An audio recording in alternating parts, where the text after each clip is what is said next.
So, hello everybody, my name is Mr. Barry from Barry Science Lab. Today we're doing the Math Practice Subject Test, the GRE Math Subject Test Practice. So, this is attempt number 2. The first attempt I knew nothing about the test other than how long it was, but now I think I have a lot more time management strategies and just a general idea and understanding of what content there's going to be inside this. Oh, and an extra note, this is a completely different practice test. And baby, how long is the test? Exactly 170 minutes from now, the test will conclude. My God, that's almost 3 hours. Exactly. So, there were 66 questions, which means I have around 2.6 minutes per question. All right. Good luck. Do you have, what time is it? Oh, the time is 7:06. Okay. I had severe doubt that it was exactly 7 o'clock. So, if it's 7:06 right now, then 170 minutes from now will be 10 o'clock. Or, technically, 9:56. So, 9:56 will be the time when this practice test will end. So, let's begin.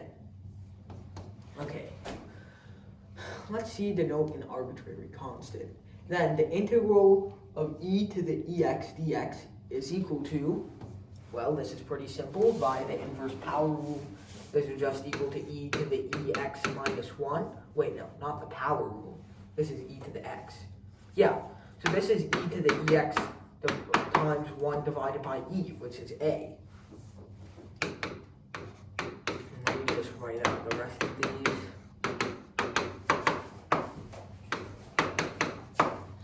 2. The sum from n equals 0 to infinity of 3 ln 2 to the n over n factorial is, this looks tricky on the surface, but I'm pretty sure this is just equal to e to the 3 ln 2, which is just 8, I think. Yeah, so that means it's e.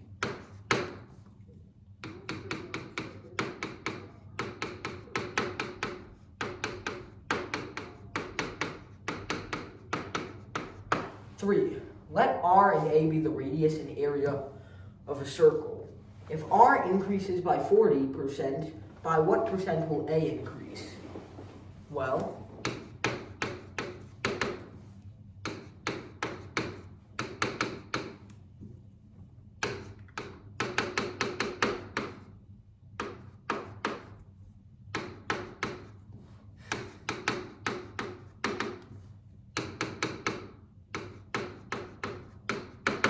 and so 1.4 squared is 1.96, which means it will have grown by 96%. Okay. 4. If a differentiable function y of x satisfies the equation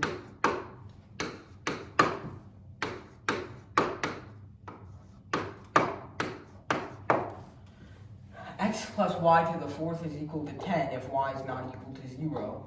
Then dy dx is,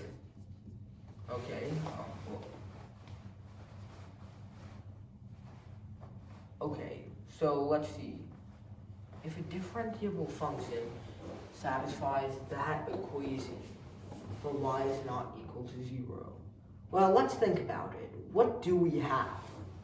For the positive quadrant, it would be a very standard this, then for the, but I don't suppose that's how we'll approach this problem. dy dx is equal to what? This is an implicit differentiation problem. I'll come back to it later. Let g be a differentiable function on R. Let h be defined by the integral from 0 to x squared g of t dt. Okay, which of the following is equal to h prime of x? That's just equal to 2x g of x squared minus g of 0. Yeah. Yeah, should be E. 6. Let f be real values such that f of x is equal to x, so it's idempotent. For all real numbers, x in the domain of f. Which of the following could be the graph of f in the xy plane? Oh, it's that's -1 over x. If you apply that twice, that's just -1 over -1 over x, which cancels. If a and b are positive, then okay, that's definitely not e. That's definitely not e, because e is 1 plus 1 over x, to the x. So yeah. As x approaches to 0. Okay, so everything about this is swapped around. Well, first, what's this? That's just 1. If a and b are equal to 1. Which means it's obviously not a, b, or c. And not e. It's d.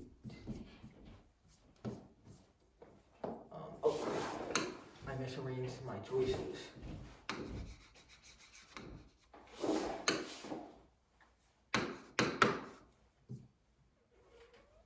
Seven, D.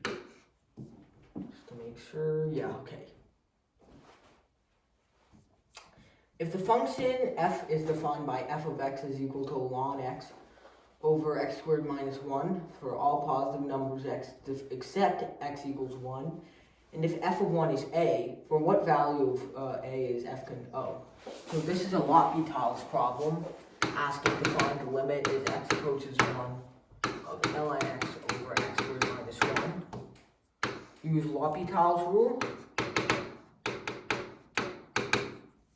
and get 1 over x divided by 2x, which is equal to the limit as x approaches 1 of 1 over 2x squared, which is 1 over 2. So it's b. Of the 10 light bulbs in a box, 3 are defective. If 2 light bulbs are to be chosen,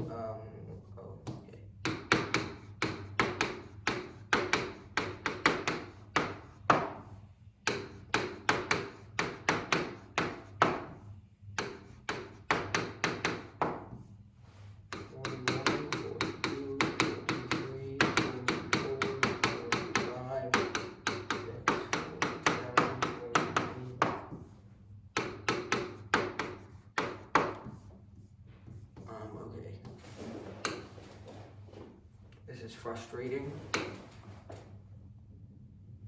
What's even more frustrating, though, is the inability of the eraser to work half the time.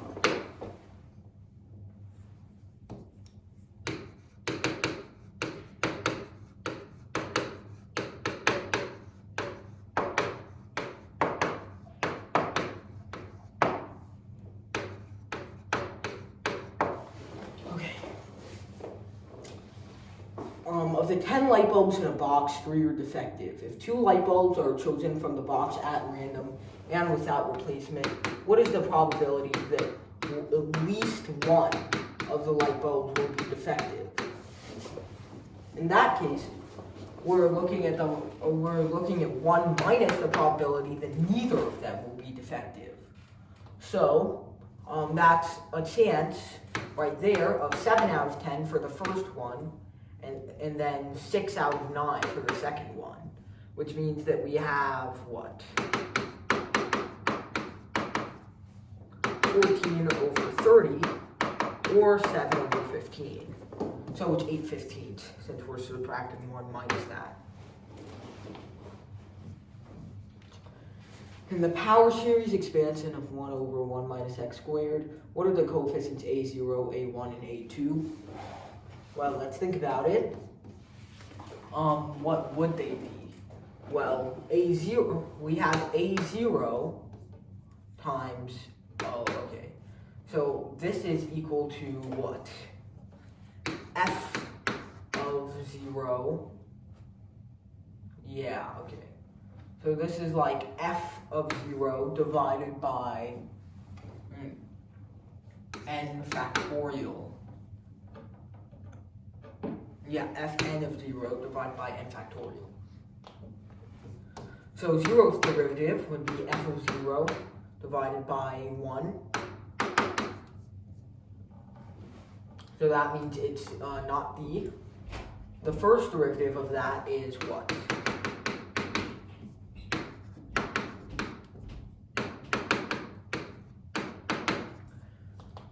Two over 1 minus x to the minus 3.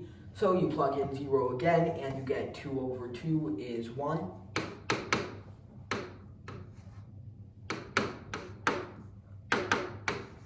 Wait, no, it's the first derivative, which means you're looking at just 1. So this is equal to 2.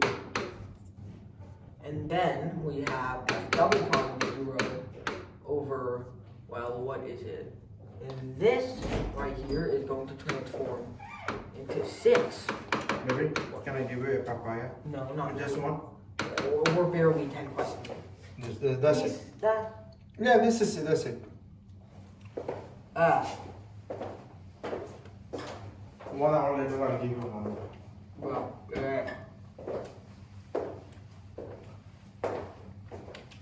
papaya crust tastes terrible.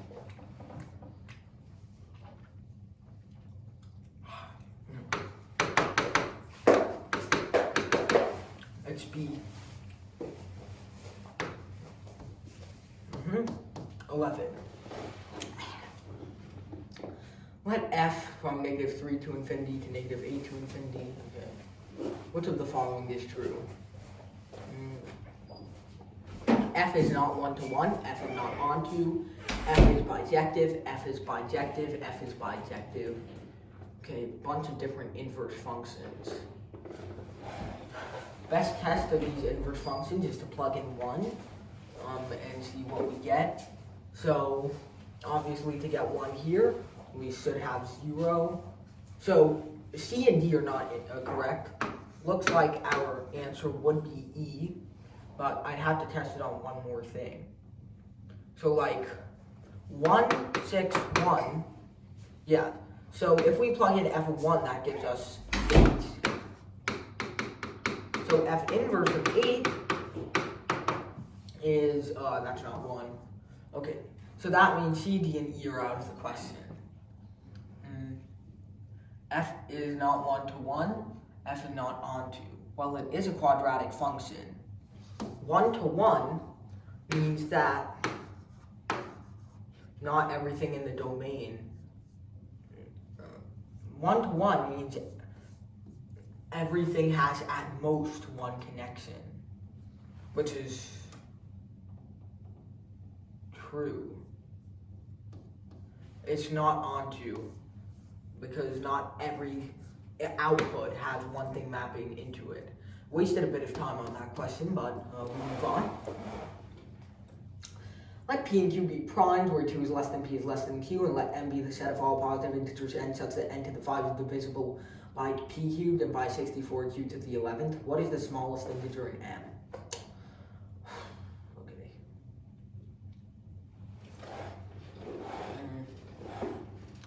The smallest integer in m. Okay, so 2 is less than p is less than q, which means wouldn't it not be, oh, n to the 5 is divisible by p cubed, which means that n could just have one factor of p and 3 factors of q. And 64, which means it's 2p q cubed. No, this is 4. Okay, it's 4p cubed. I don't like the sound of that. It's C. Okay. 13, let G be a graph such that every 2 distinct vertices in Z are connected by one edge and every edge connects 2 distinct vertices. Isn't that just a polygon? A triangle has 3 edges for 3 vertices. A square has 4 edges for 4 vertices. Wait. Every 2 distinct vertices. Oh, so that's counting. Okay. So isn't it just n choose 2 is equal to 190?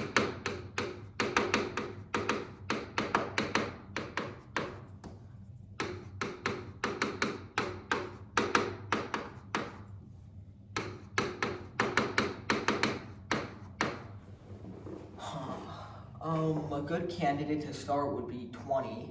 20 times 9. Oh, there it is. So it has 20 vertices. Yeah. So that means the answer is C.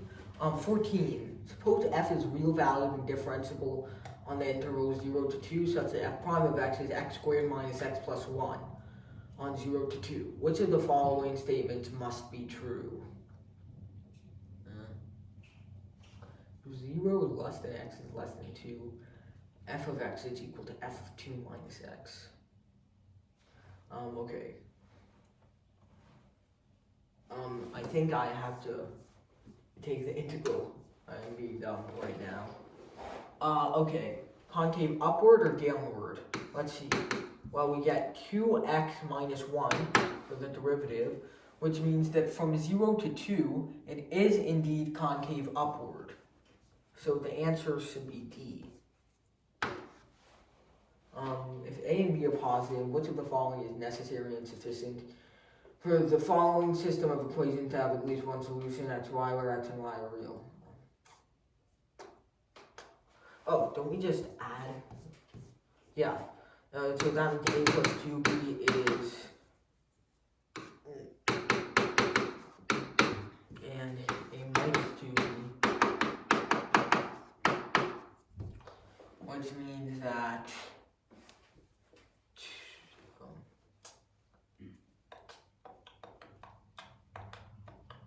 oh, since it's a square, that means that A has to be, A minus 2B is positive. So that means it's A.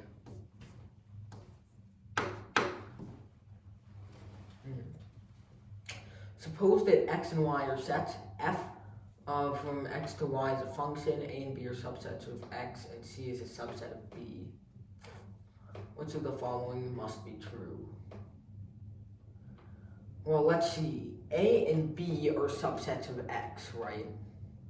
So that means that, okay, so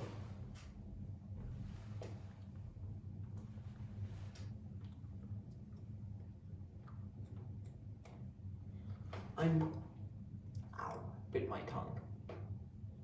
Pretty sure that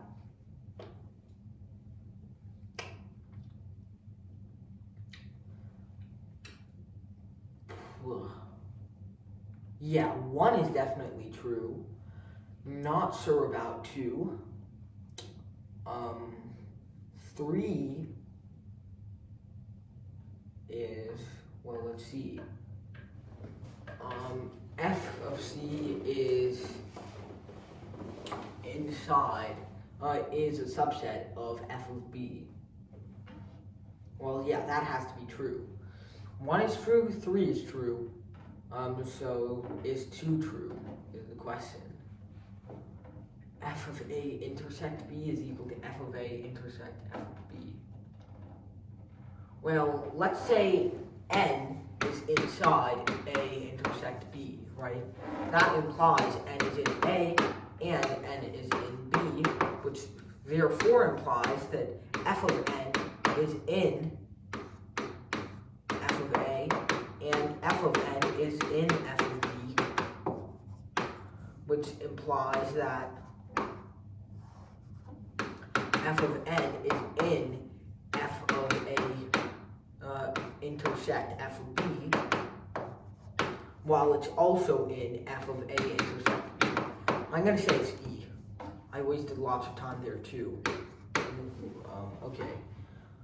Which of the following statements about sequences of real numbers is false? Every unbounded sequence is divergent. B. It's B because of sine of X. Okay. The graph of the derivative g prime of a function g with domain 0, 7 is shown above. Which of the following is true about g? Local maximums are at, okay, it looks like it's at 2, and okay, I'm pretty sure 2 is correct.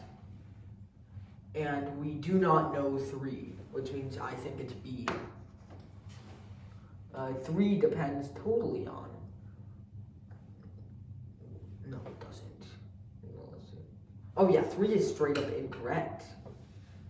Because, right? G of 2, like, let's assume that G of 0 is 0, right? Hypothetically. Then that means that G of 2 would be equal to what? We've got kind of an upside down parabola shape going on here. 2 minus x. What is it? 4 minus a half x squared. Minus 4. So is it negative 2? And then, wait.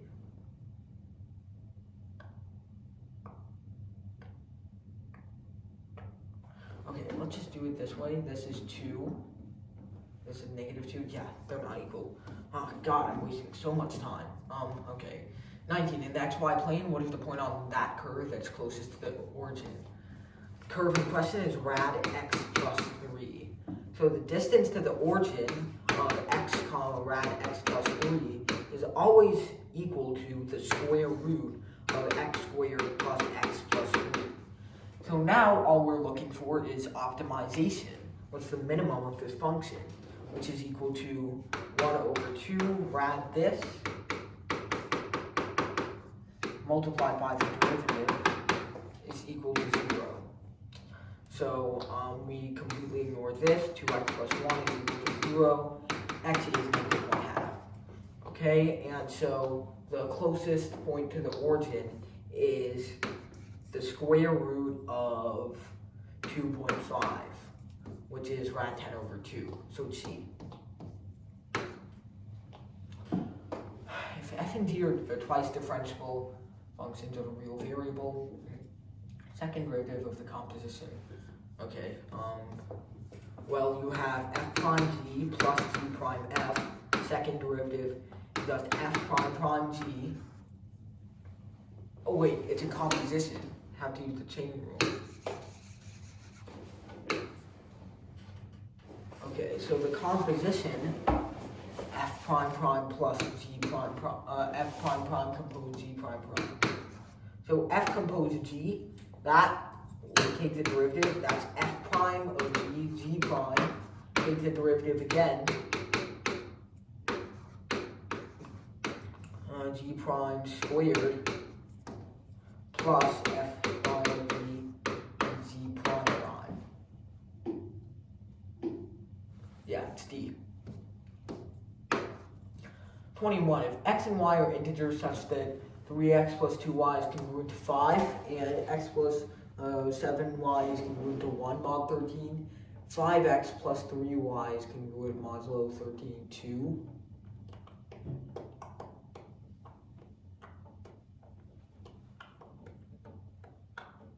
Well, I mean, perfect way to do this is to test it out, but we can't test it out because it's 2 separate systems of equations. We could, pretend that x is equal to 0, I guess. And y is thus equal to what? Y is equal to 13x plus 5. Well, then any y would work for that one. And then 7y is congruent to 1. 13x plus 1 is a multiple of 7. Oh, that works for y equals 1. So in that case, no, this doesn't work. Oh, okay. Yeah, that's not going to work. You have to do something. Okay. So the set of values that will work for this one is, well, 5 will work, 18 will work, which is, okay, and 7y. 1 will work, 8 will work, 15 will work, and so on and so forth.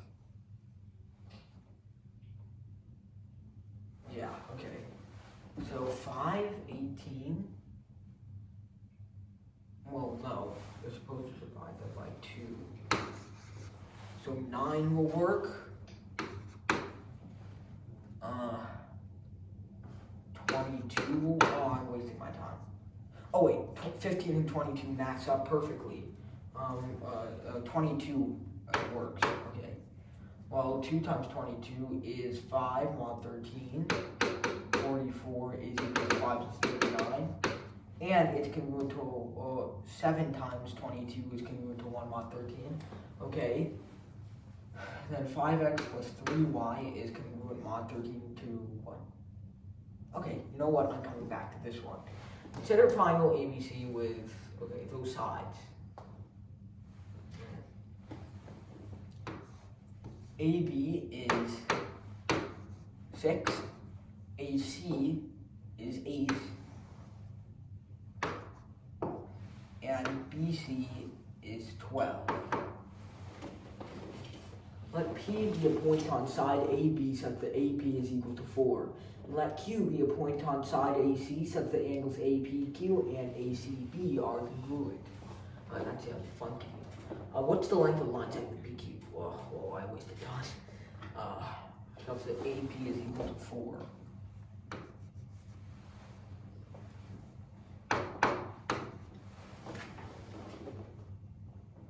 Q be a point on side AC such that angles APQ and ACB are congruent. On AC, APQ, oh, it's a similar triangles kind of problem, I think.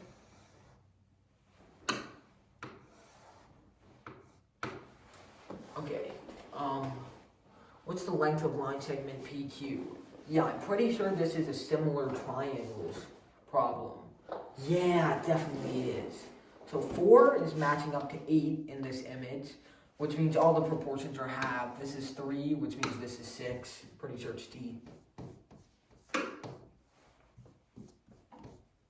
Okay. The system of equations in the real variables x1, x2, x3, x4 above, a, b, and c are real constants. What is the set of all a, b, c in cubic space for which the system is consistent? Consistent? I'll come back to this one. Which of the following sets of vectors is a spanning set for the null space of the real matrix? Oh no, it's linear algebra. Fruit. I didn't practice for this.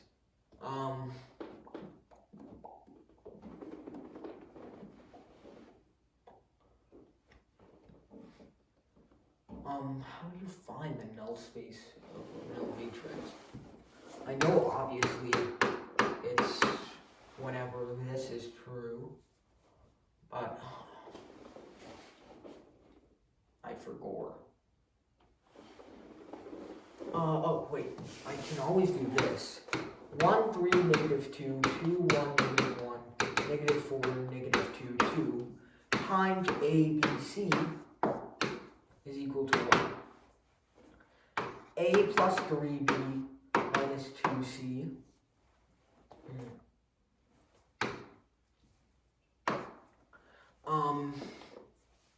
2A plus B minus C, and okay, negative 4A minus 2B plus 2C. Yeah, I'm pretty sure since these two equations are identical, it should be spanned by only 2 vectors.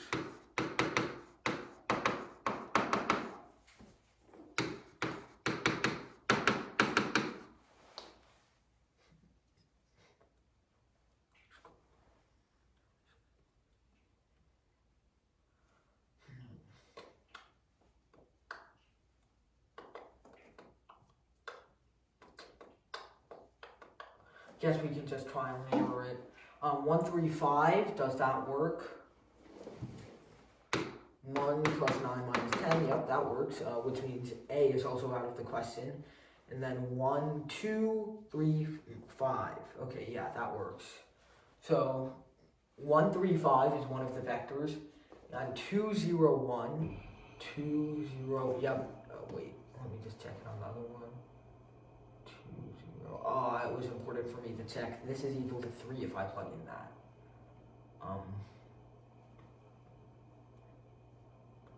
Okay.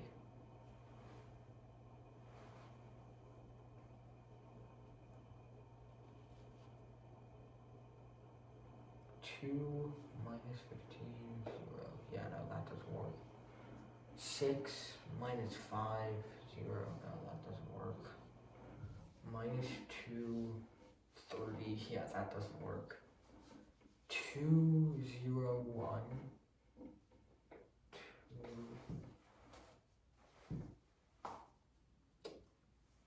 2. It might just be B. Okay, 25, the graph of that function is shown in the xy plane above. It's just a sinusoidal, where a, omega, and phi are non-negative. Which of the following could be the value of phi? It's a phase shift. It appears to be a phase shift of half pi, so it's C. Wait.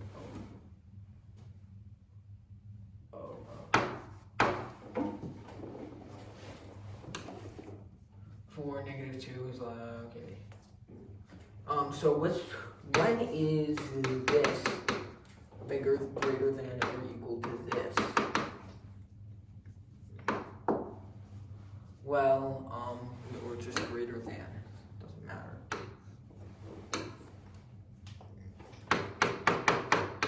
Well, given both of them are positive over that interval, or 0, they're not both non-negative, we can do this. Funk it out.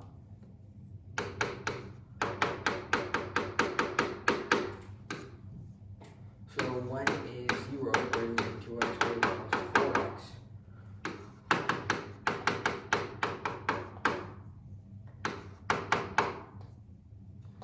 2x times x plus 2 is less than 0 whenever one of them is negative but not the other. Which means that whenever x is less than 0 and greater than negative 2. So yeah.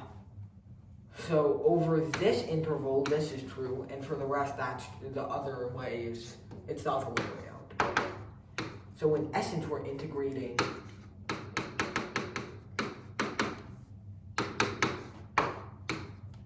this is a very time-consuming question, I'm not gonna lie. That integral, I forgot how to do. No.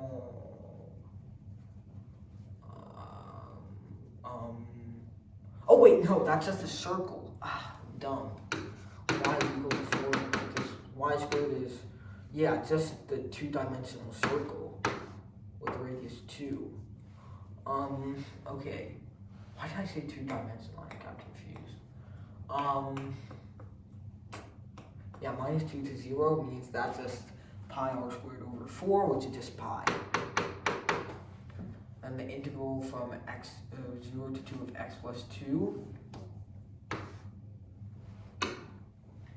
Oh yeah, now that makes sense.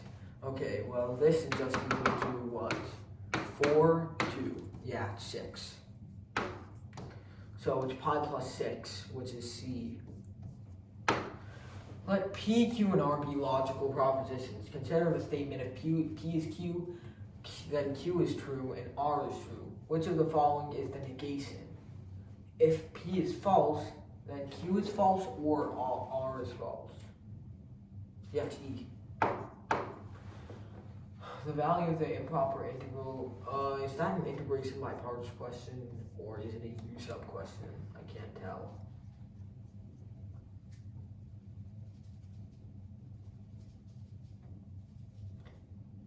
I'm gonna take the bait into integration by parts.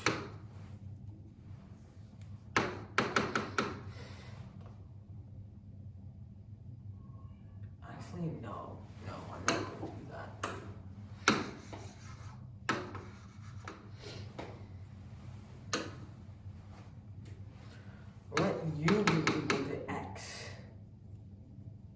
Oh wait, no.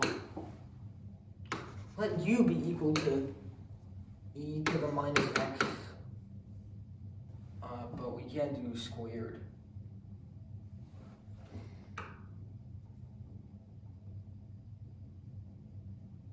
Okay, proposition. Let u be equal to x squared.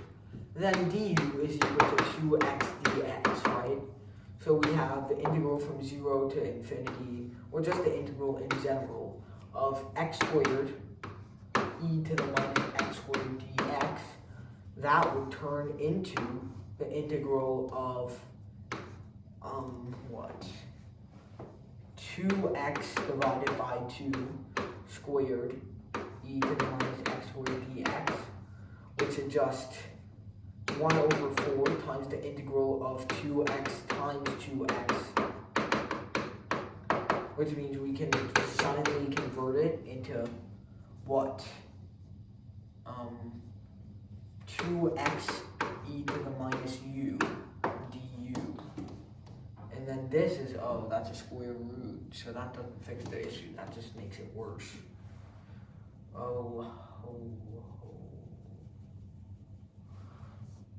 Another one could be the u is equal to e to the minus x squared.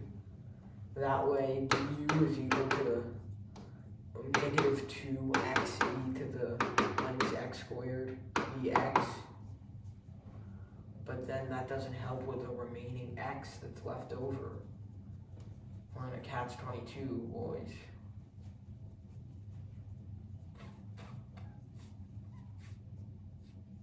Yeah, I'm taking the bait. Okay. If I integrate this, take the derivative of this, we get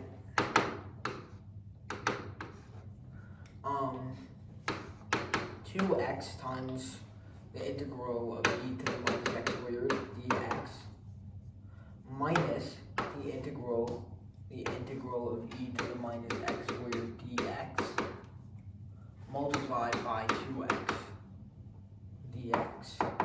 So wouldn't this just be equal to, when plugging in the limits, 2 times, what the limit is, the limits are infinity.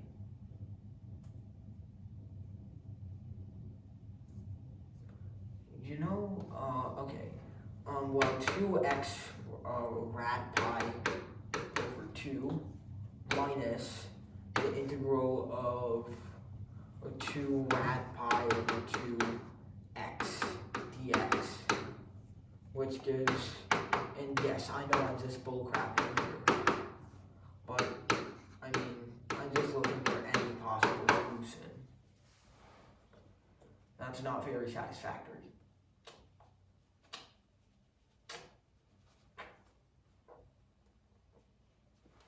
Yeah, you know what? I'm gonna move on from this problem. 29. For all real values of x, what the hell is that? Which of the following intervals is, is f increasing? So take the derivative, and by the fundamental theorem of calculus, this is equal to cosine 23 of x to the sine 23 of x. So minus, once you plug in 0, cosine of 0 is 1 times 2.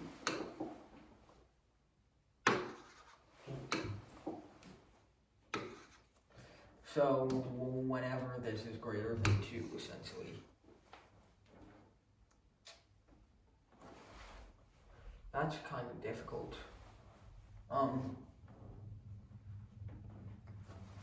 When is this greater than 2? Well, writing it out, you get 2 cosine to the 23x plus sine 23x cosine 23x minus 2. So let's see. From minus pi to 0, just think about it. Pretty sure it's minus pi over 2 to pi over 2. What's sine of pi over 2? That's 1, and cosine pi over 2 is 0. Yeah, so that's 3 minus 2. And same thing with, that's 2 minus 1, also 0. No, that's not true. Okay. 0 to negative pi? No, that's definitely not true. 0 to pi? I can make a case for that. Pretty sure that's true. Oh, but at pi over 2, if cosine is equal to 0, that poses a big problem. You know, because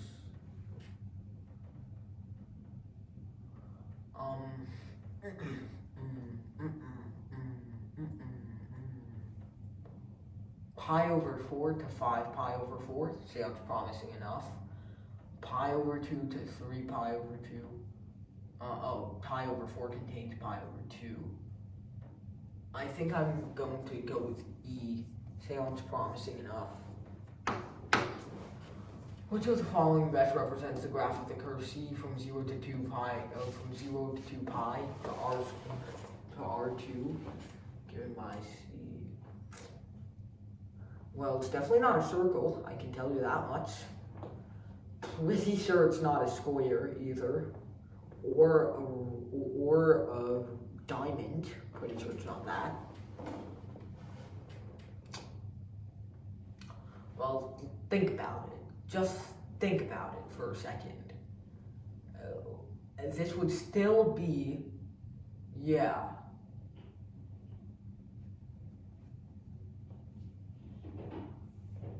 Okay. First of all, does 0, 1 exist here? Pretty sure it does, because, and negative 1, 1, no, that doesn't exist. That doesn't exist. There's no point at which both cosine. Baby, can I give you a papaya? No. Just one? Please? Okay. It looks like it's going to be C. Right? Yeah, pretty sure it's going to be C. I skipped 29. Okay. For cubes, each with faces number 4 cubes, each with faces numbered 1 through 6, are being rolled. When each cube is rolled, each number is equally likely to appear on the top face. What's the probability that at least 2? Oh, that's a freebie. Are you doing better than last time? Yes. Oh, really? Wow. So we just need 1 minus the probability of there being 0 cubes.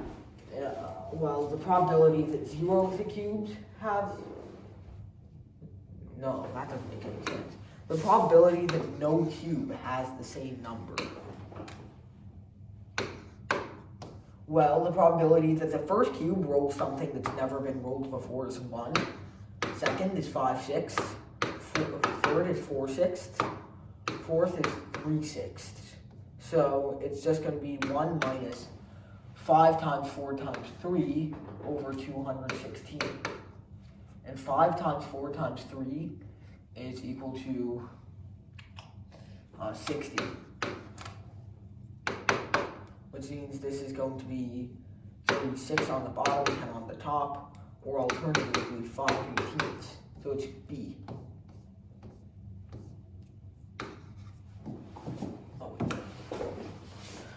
Which of the following sets of complex numbers are not a group under multiplication? A plus bi, A and B are positive rational numbers.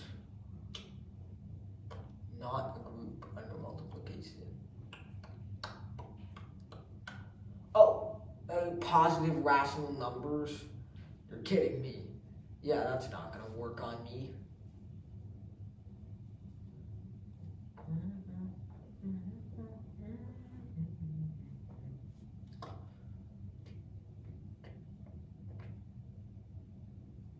Does C even exist? Oh yeah, it does. There are just 2 elements. Oh, there are 4 elements actually. Yeah, it's A.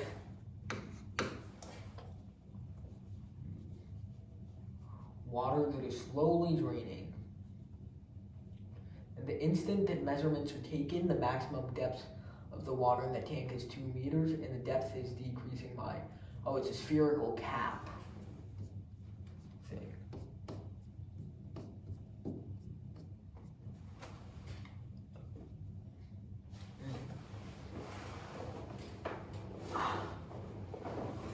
Okay.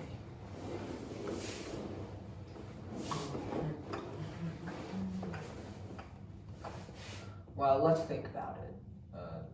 Think about it for a second, you know. Just think about it. Okay. These are all very similar numbers. Well, of course, except outliers, especially B and C. So let's think of it for a second.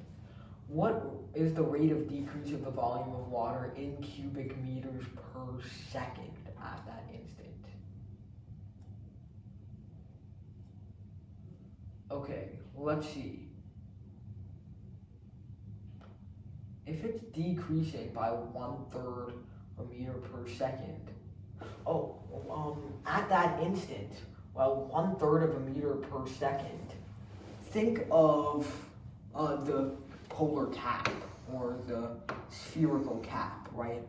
What's the volume of the spherical cap? I'm pretty sure it's 1/3 pi h squared times 3r minus h. Probably wrong on that, but let me think about it. No.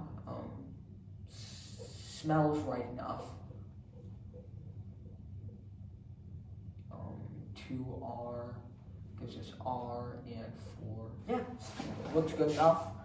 And what's the rate of decrease of the volume of water at that instant? Well, just think about it. Currently, the depth of the water in the tank is 2 meters and the radius is 5. So let's fill out the radius. So that means that, oh, I see what we're getting at now. So h prime of t is currently equal to 1/3. So then, taking the derivative of this gives us what? Yeah, I see what it's getting at now. This is 5 pi h cubed minus 1/3, and pi h squared minus 1/3 pi h cubed. Taking the derivative of that gives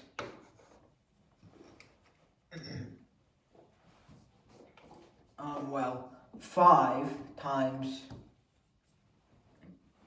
no, 10 pi h times h prime minus 1/3, well, this taking the derivative is pi h squared times h prime. So let's see, plugging in, we have 20 pi times 1/3 minus 4 pi times 1/3, which means the rate of decrease of the volume of water is equal to exactly 16/3 pi, or A.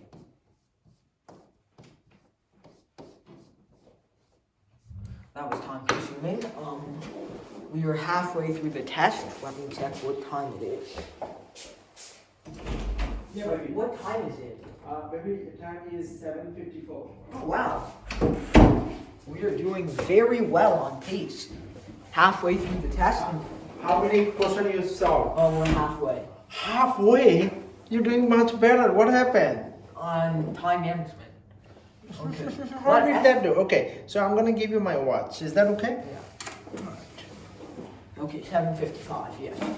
So, let f be the function defined by f of x is equal to 1 minus 1 of Baby, x. can I give you a papaya? Please? Water? Sure. 1 minus 1 over x for all real numbers x, except 0 and 1. Let what? F composed with f. Okay, f composed with f composed with, okay.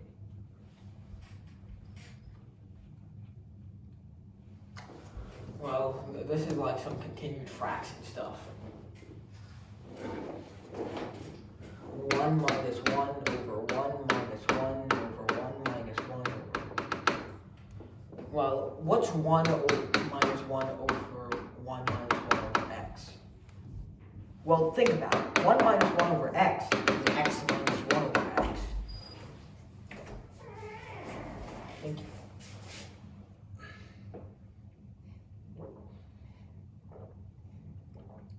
I knew that you're thirsty. You just don't realize it.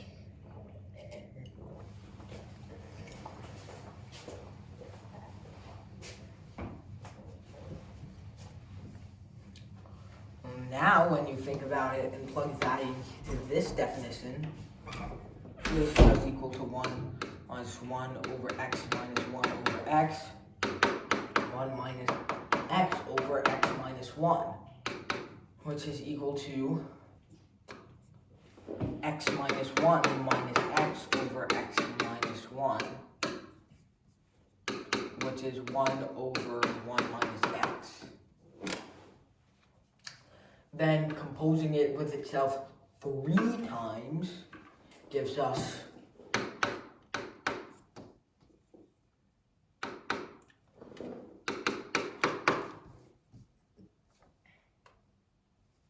which is equal to 1 minus x minus 1.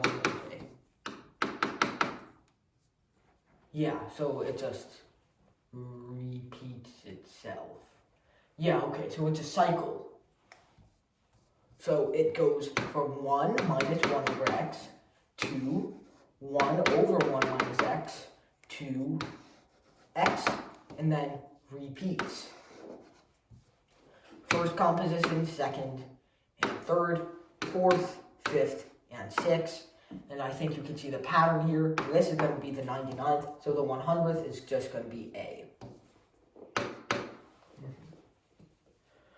Consider the sequence A sub n is n equals 1, from n equals 1 to infinity, where, I forgot what that looked like.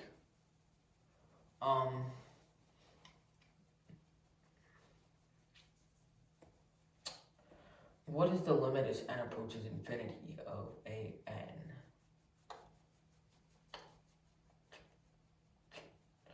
That expression does not make much sense to me, so, well, it makes sense, of course, but I don't know how to go about solving it. So, let's go to 36. Let S be a bounded subset of the real line that is connected and has more than one point. Let F be a continuous real-valued function defined on S. Which of the following must be true? S is closed, the set F of S has maximum value, least upper bound. Bounded subset of the real line. Okay.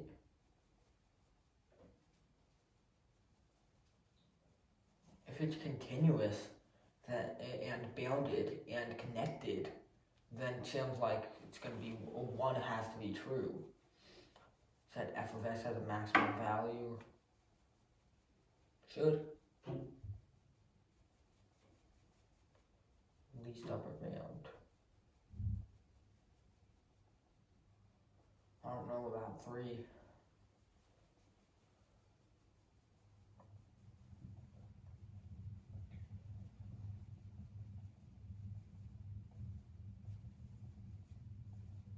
Well, if there's a maximum, there's always a super. Oh, 2 doesn't necessarily have to be true. I just realized that. But if 2 is true, then 1 is true by extension. Well, either 2 is true or 3 is true. Wait, no. I can't pick 1 and 3. Which sucks. I guess I'll go with E then. I used 35.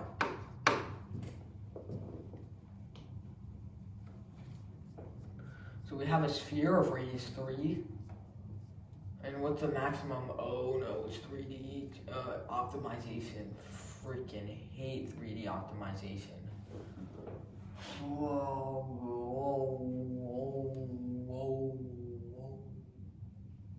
Well, obviously the thing to do is to check the boundary values. X squared plus y squared plus z squared is equal to 9.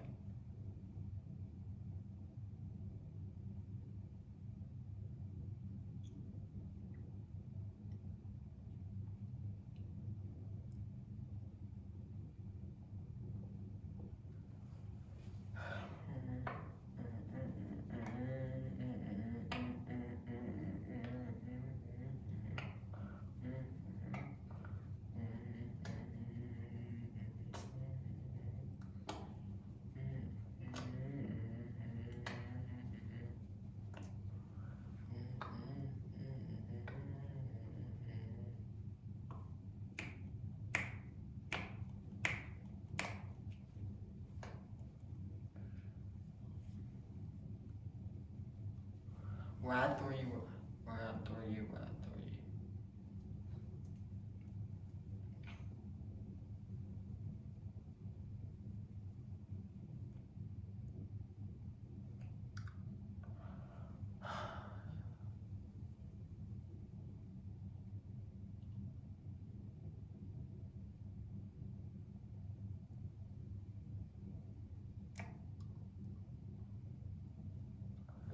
It looks like the strategy is to assume x, y, and z are each equal to some number divided by rad 14 and then plug them into that.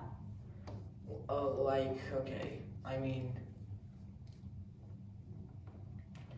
think of it this way, I guess.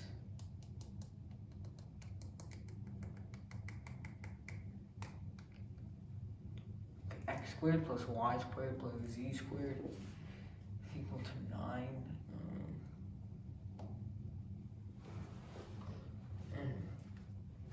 Maybe our best bet is actually like drawing it in the plane, because we know what the sphere looks like.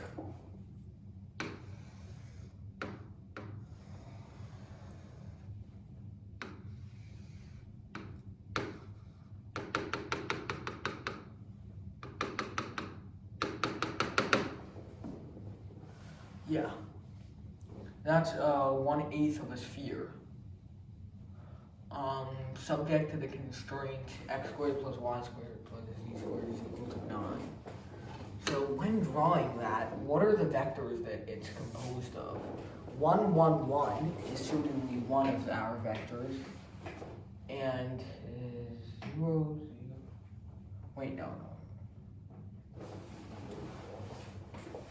What are the vectors that are parallel to it? Still haven't studied 3D geometry.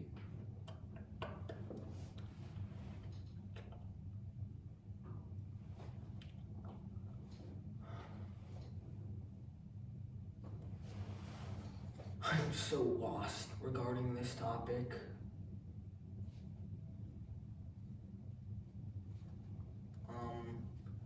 I'm pretty sure that no.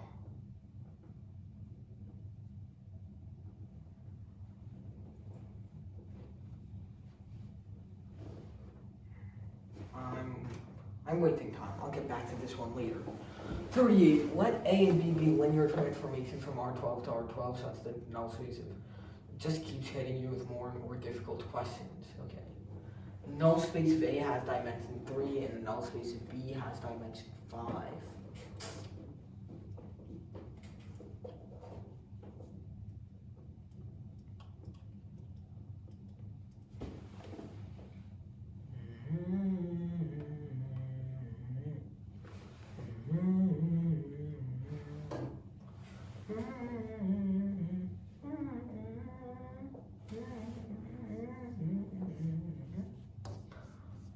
Pretty sure it's D.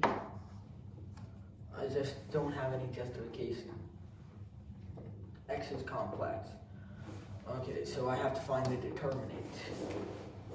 So 1 plus x times 1 minus x is 1 minus x squared. 1 plus x squared, x minus x 0, 1 0 0, 1 minus x 0, x is 0. Okay, so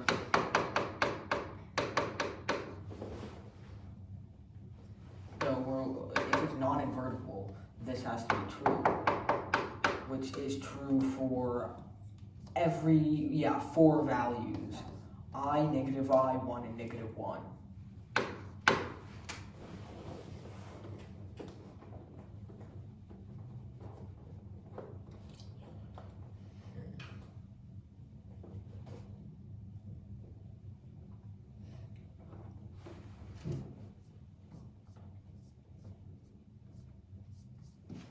Okay, 10 lines divide the plane into how many regions? 1 line divides the plane into 2 regions. Adding a second line divides it into 4. Adding a third line divides it into a total of 1, 2, 3, 4, 5, 6, 7. 1, 2, 3, 4, 5, 6, 7.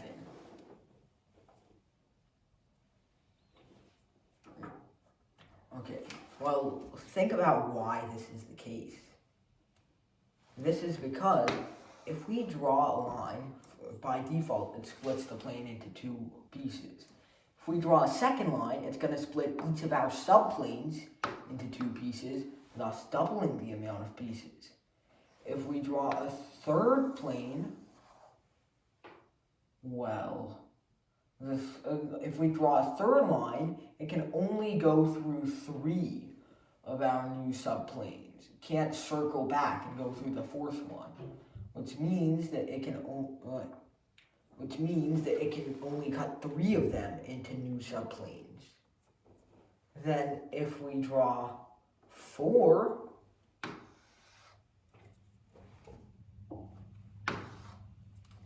then it can also go through 1, 2, 3, 4 subplanes.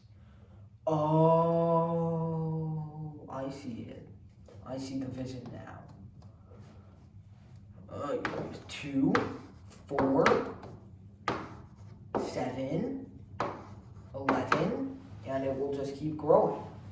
It's just 1 plus the triangular numbers, which means that 10, I think, should be 56.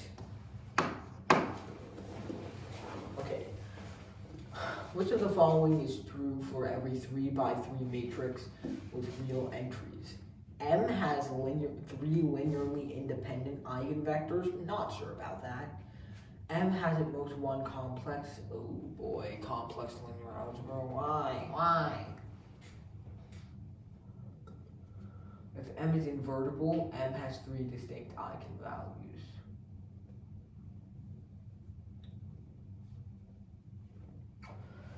Okay, think about what it means to have an eigenvalue. Not like the most basic definition, but like the negative pi.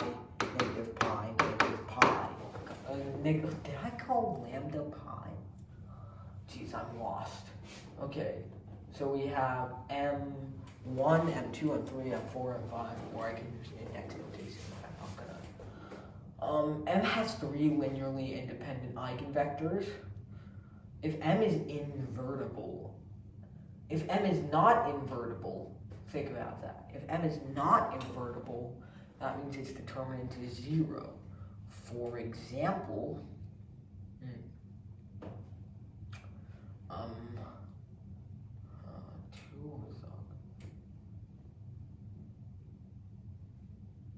I'm pretty sure D is not true because it can still have 2 distinct eigenvalues.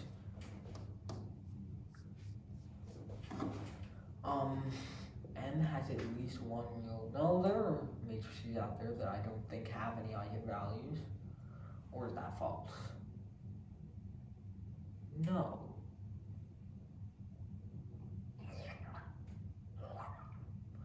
A is definitely not true. No. B is.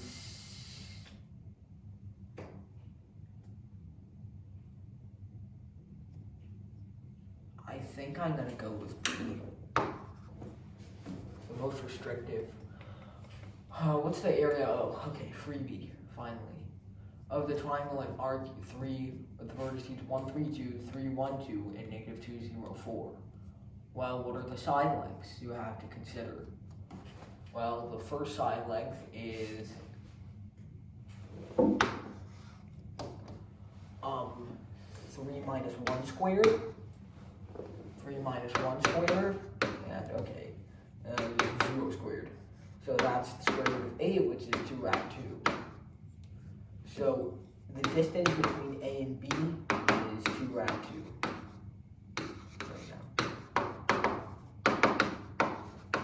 The distance between B and C is 25, 1, 2.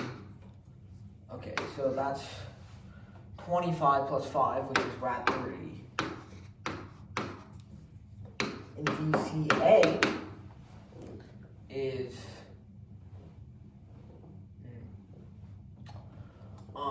rad 9, 3 squared, which is 9, then 3 squared again, then 2 squared,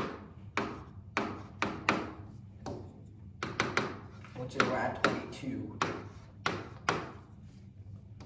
And so what's the total area? Semi-perimeter, bemi-perimeter, I don't even remember what that formula is.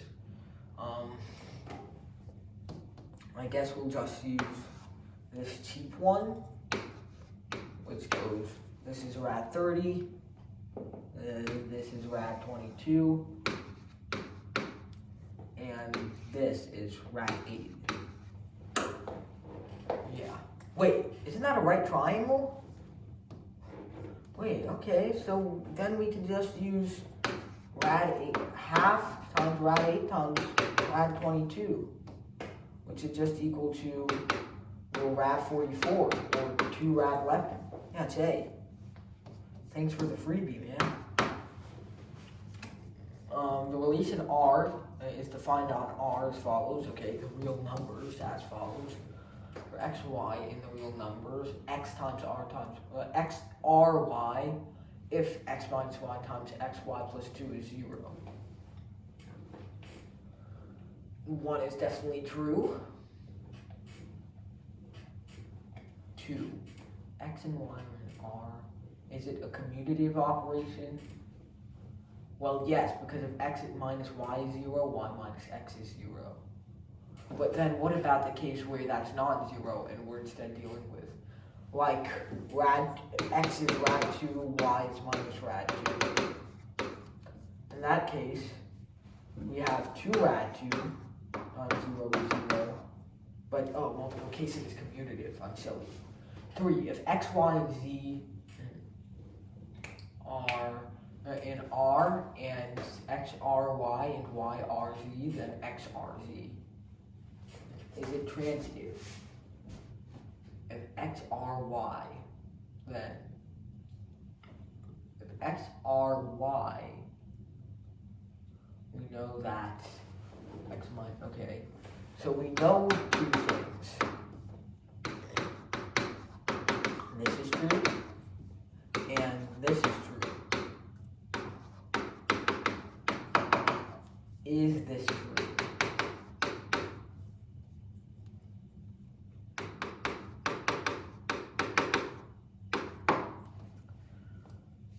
That question, I believe, can be done like this. Set y to this value, set x to, I don't know, this value. Anything that makes this cancel out and not this.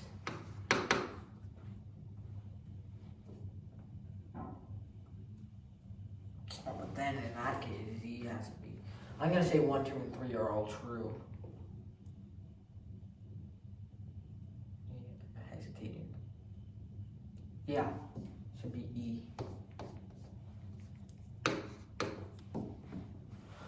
2 cell phone towers, A and B, are in a flat region 10 miles apart. Okay. The locus of possible points for S is best described by. Okay, so 0, 0, and 10, 0, for example. We are looking for xy such that the square root of x squared plus y squared is equal to 2 plus the square root of x minus 10 squared plus y squared.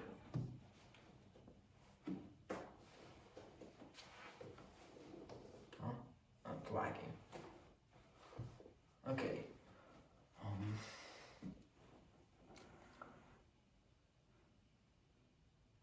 If I square both sides, it'll get rid of most of the nasty looking terms.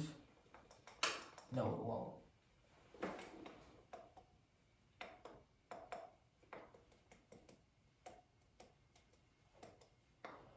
I do not believe that this can be described by a circle.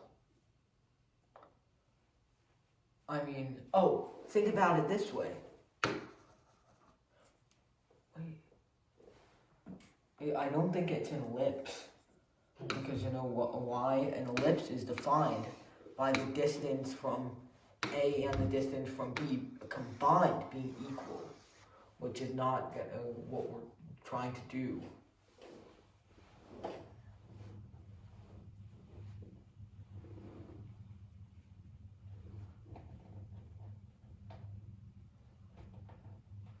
Is it a parabola? Could be a parabola. Or it could be a hyperbola. Having trouble deciding. If it's a parabola, I gotta scratch that. A hyperbola is of the form x squared minus y squared is equal to r squared.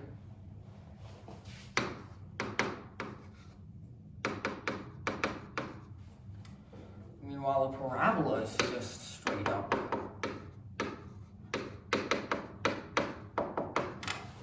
That.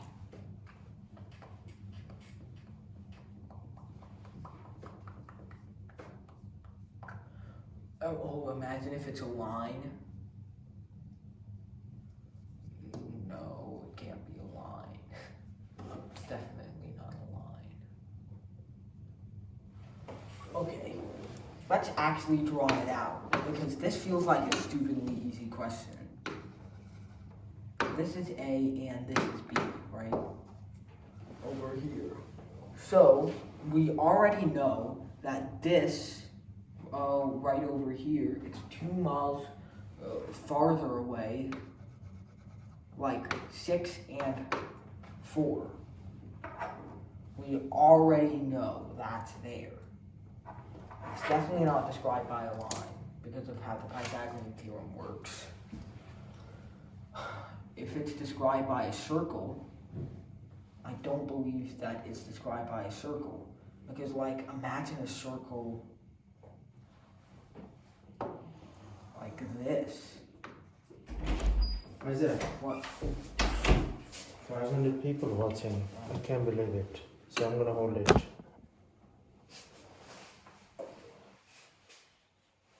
I mean, at this point, it's closer to A than it is to B. Yeah, that's insanity. So how many problems you solved? We're currently on 44. How many? 44. 44. And how many left? 22. Wow. So you're gonna finish it before 3 hours? Yeah. Okay, I'm having very big doubts on it. Baby, you're blocking this one. So can you go a little bit more? Thank you so much. On it being a circle, because, you know, that's gonna vary. An ellipse, I'm also having very big doubts about. We are solving 44. Yeah.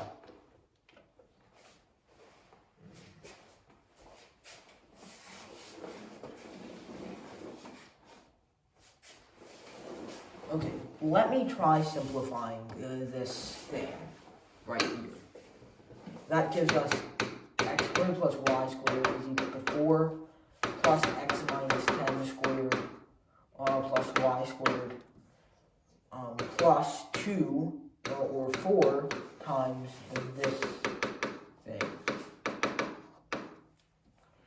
So this cancels out, and this will cancel out with whatever's here, and no, I'm not going to write 100 because of this, leaving what's remaining to be 0 is equal to 4 plus negative 20x plus 100 plus 4 rad. I'm going to move out what we have remaining here. Get 20x minus 104 is equal to 4 rad x minus 10 squared plus y squared. Divide both sides by 4. Pretty sure this is 26.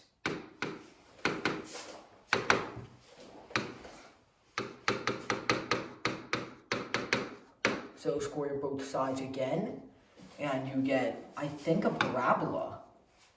No, it's not a parabola, because you've got to take the square root again. You get 5x squared minus 52 times 5 is 260x plus 676.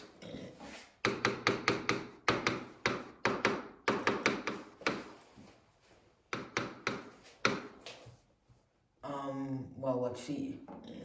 You get 4x squared minus 240x plus 576 is equal to y squared. Now, you might notice that this could be factorizable, hypothetically. That's like 24 squared, which means this is going to be 12 squared.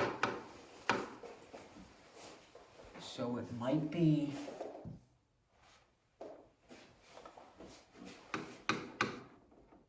x.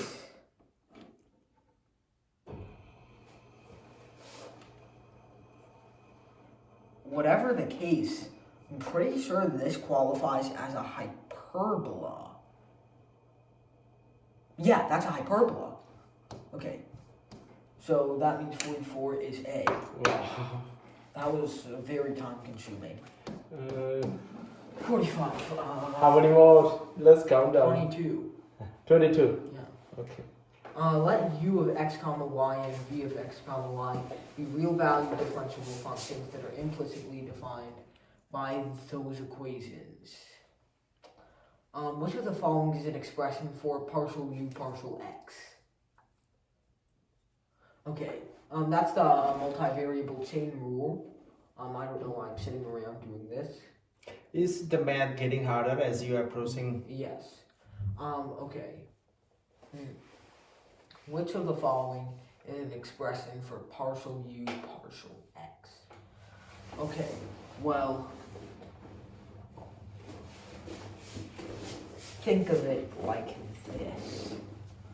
We know that inverse functions don't exist in things that are more than one variable and map out to, I hope you get what I'm saying. Okay. It looks like 1 is equal to df dx, but then what's df dx? That's equal to partial f partial u times partial u partial x.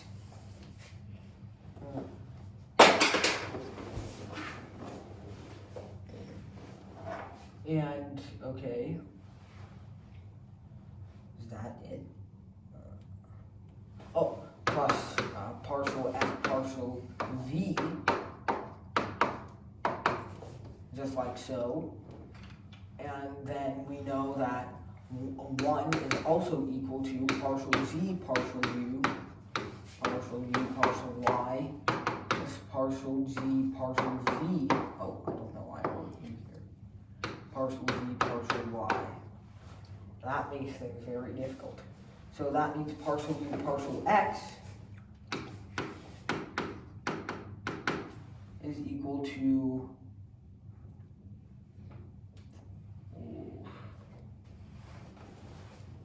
partial f partial v, I think. I'm gonna move to the other side.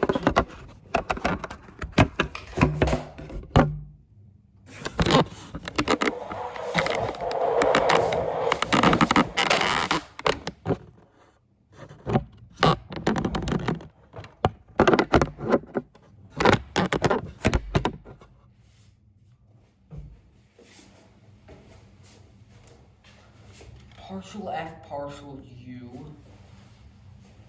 is not equal to partial u partial x, I think.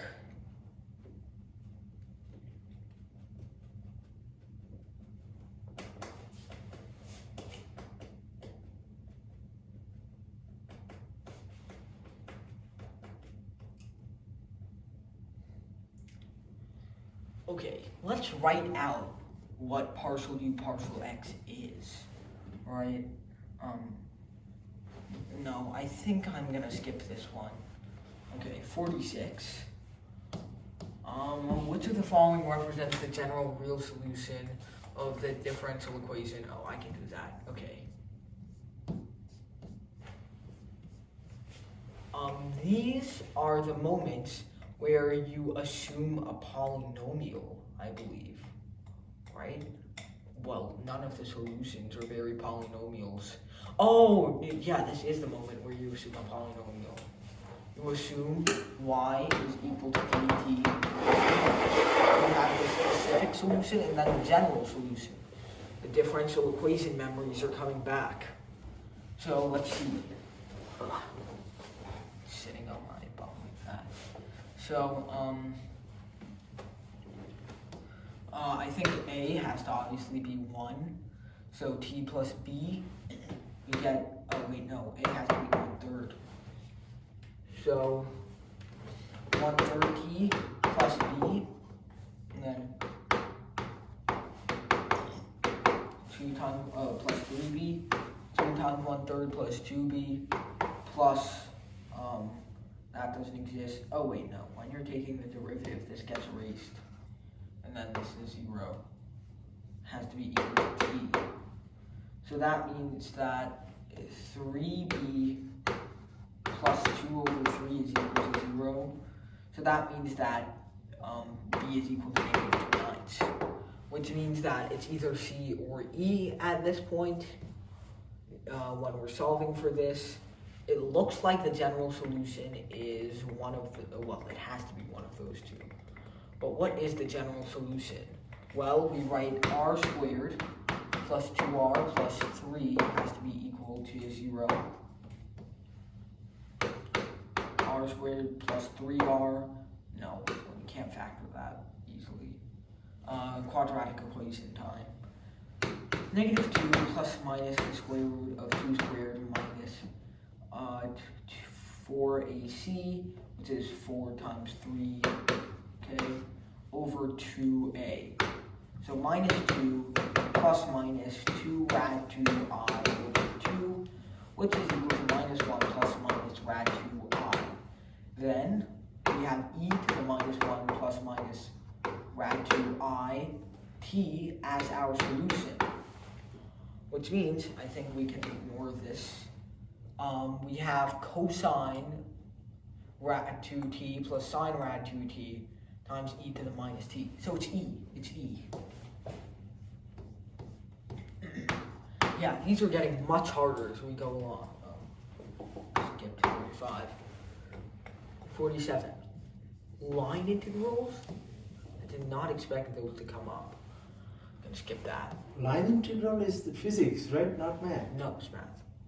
Let f be a real valued function defined for all x, y, and R2. Consider the graph of z is, okay. If all the level curves of f are parallel lines, the graph is a plane. That's true. If, okay, 1 and 2, so let's check 3. We don't need to check 2. If partial squared f, if fxy and fyx, Leibniz notation is honestly better than Newton notation.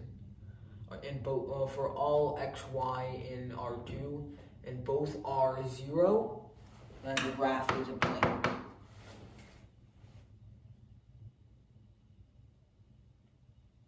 Sounds good enough to me.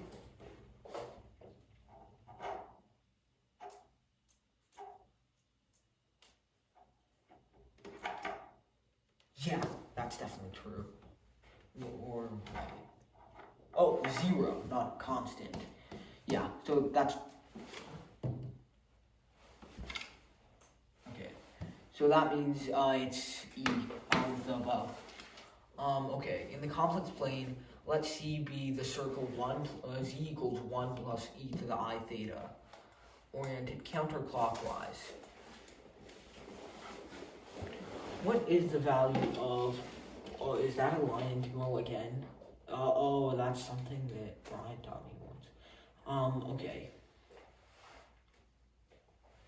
Sine of z over z minus 1 squared dz. Yeah, no, I'm not doing that.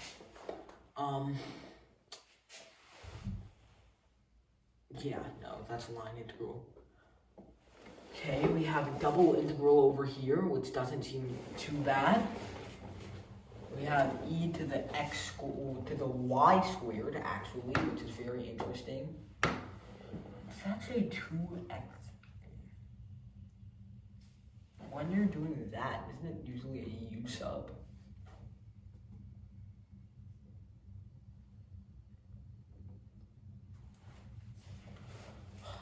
U sub leads to this.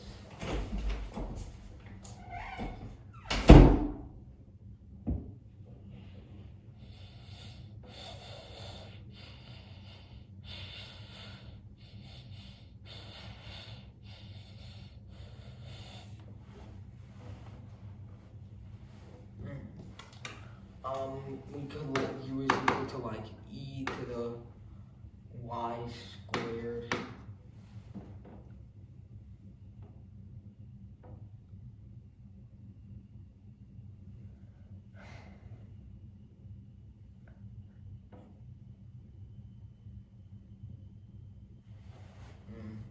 And du is just what? 2y e to the y squared, which makes things super tricky. But obviously you can't get out, please. You can't just say u is equal to 2y e to the y squared, or 1 over 2y e to the y squared, and expect things to get better. But they're not going to get better that way. Then just du is equal to, this would be dy, e to the, e to the y squared plus whatever the derivative of this is, which is negative 1 over, y squared over 2y squared, e to the y squared.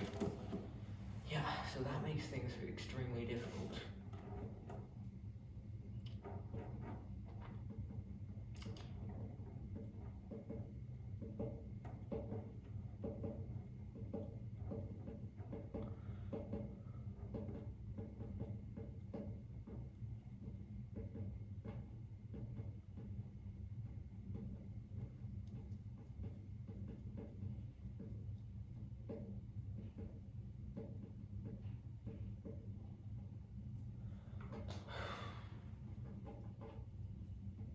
I'll move on. Crap, I'm skipping most of these questions in the second half. Flowchart above, okay. Thankfully this one seems good enough. Print out a sequence of integers. Which of the following is a term in the sequence? Set A is 2, B is 1, C is 0. Set C is equal to C plus B. Set B is equal to B plus 2. Is C equal to A? Oh, well, in this case, no. Is C greater than A? No. Then add another one. Add this. C is now greater than A. Okay. So then set A is equal to A plus 1. And then it's going to go back to setting B to 1 and C to 0. Oh, okay. So it looks like the first thing is going to print out 4. Yeah, so I guess what it really depends on is just what all of the values of C are. So then C is equal to C plus B, which is 9, then 16. Pretty sure it's gonna print out all the squares. C, that's the only square I see. Whoa. Let G be the group of permutations of 4 objects. What is the total number of conjugacy classes of elements in G? Don't remember. Conjugacy classes. Well, there are 24 elements, so obviously it has to be factor of 24, so it can't be E. Well, no, it can. Okay, I'm being dumb. Group of permutations into 4 objects. What's the total number of conjugacy classes? Elements of G. What is it? Is it?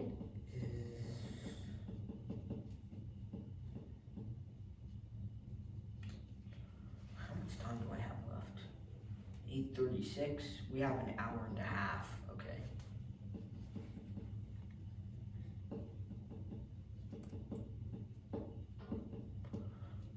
What is the total number of conjugacy classes of elements of G?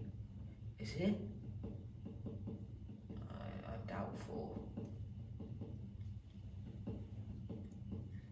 Don't want to skip another question given how many we've skipped recently. Conjugacy classes. Isaac, what was it? Chemistry teacher name at Malma? Mr. Nolan. Total number of conjugacy classes of elements of G.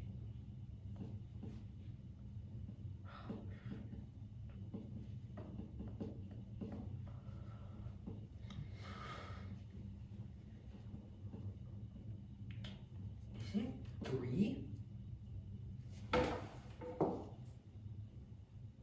Oh, since I skipped so many, that means that all of my, my choices are totally displaced.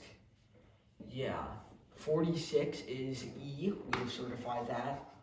47 I skipped, 48 I said E. 49 I skipped, 50 I skipped, 51 I said C. Yeah, look at how many skips that is. 2 in a row. 52, I'm going to say C. Which of the following could be true? 4 are equal to 0. 4 vectors can definitely be all perpendicular to one another. Like 1, 0. No, this is 0, 1. 1, 0. 0, negative 1. And negative 1. 0. Then in that case, v1 dot v2 is 0. v1 dot v3 is negative 1. v1 dot v4 is 0. v2 dot v3 is 0. v2 dot v4 is negative 1. And v3 dot v4 is 0. There we go. Just using those 4 basic unit vectors, we know that 2 is possible. I have my doubts about 3, however, because 2 or positives would require them to be in the same quadrant. I can test it out by doing this or something similar. This is v1, v2, v3, v4. Then v1 dot v2 is, well, in this case, I'm writing it as 1, 0, rad 2, rad 2. Then v1, v2 is positive, dot v2 is positive, v1 dot v3 is 0. v1 dot v4 is negative, so we can't do that. All 6 are negative. Okay, what is the dot product? A, B cosine theta. Cosine theta is negative when, well, angles can't be greater than 180 between 2 vectors.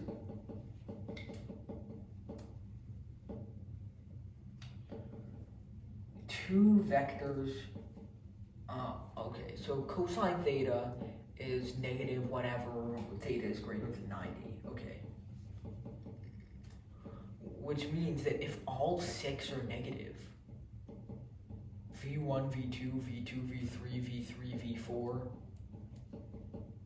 That would require 6 obtuse angles. I don't believe 1 is possible. 2 is possible. 1 is not possible. Is 3 possible? 2 are positive, which means the angles between them are less than 90. So let's say this is V1, right? So we want to construct V2 such that V2 has an acute angle towards it, and V2 wants to construct V4 such that almost the same thing is true. So this is V2 and this is V4. So then V1 dot V4 we can make V1 and V4 perpendicular.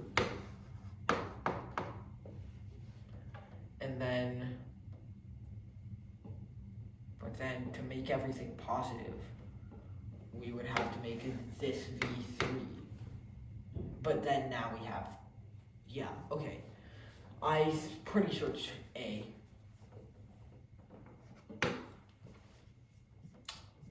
Let y(t) be the solution to the differential equation y prime plus 2t y. Oh, this is the combined thing. Okay. We have to find some function f of x such that multiplying both sides by it makes this look like the product rule. Oh yeah, this is just d dt of y e to the t squared if we multiply both sides by e to the t squared.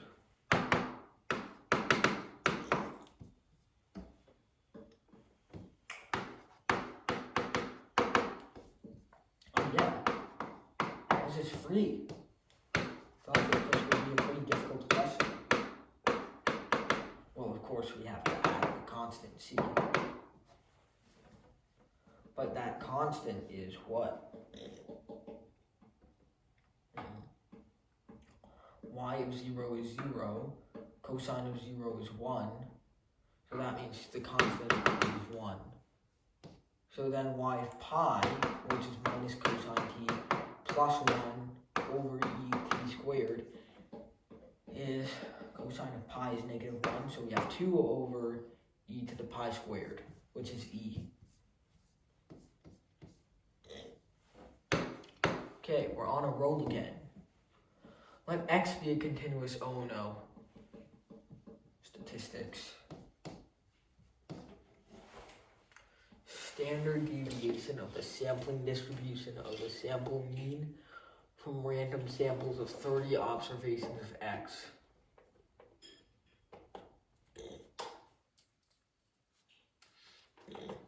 Standard deviation for 30 observations of x is equal to 8.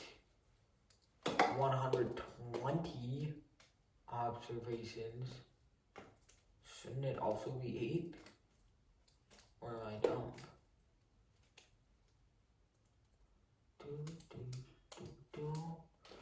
Yeah, I mean, intuitively it sounds like it should be 8. But if it's still being decided over the same range, then the standard deviation still can be the same, given it's a continuous random variable.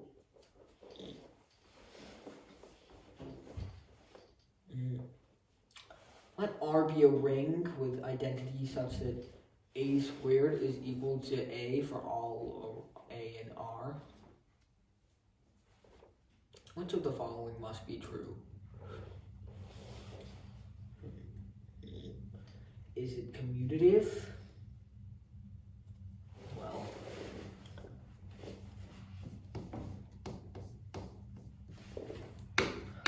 BB is equal to BA.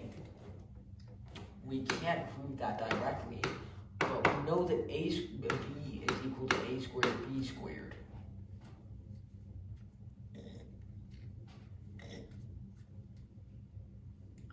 And A squared B squared, well, but we don't know B squared A squared is equal to. Yeah, okay, so that might fall flat. Oh, but wait a second.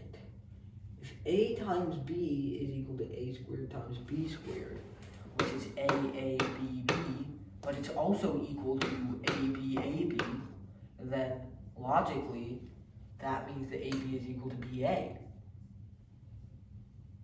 No? I'm not. Oh no, this is group theory. That can't work. I'm gonna say 3 is not always true.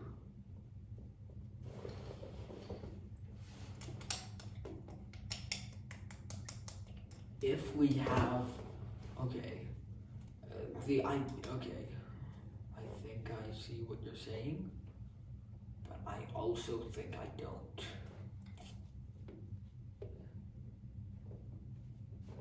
Because think about it.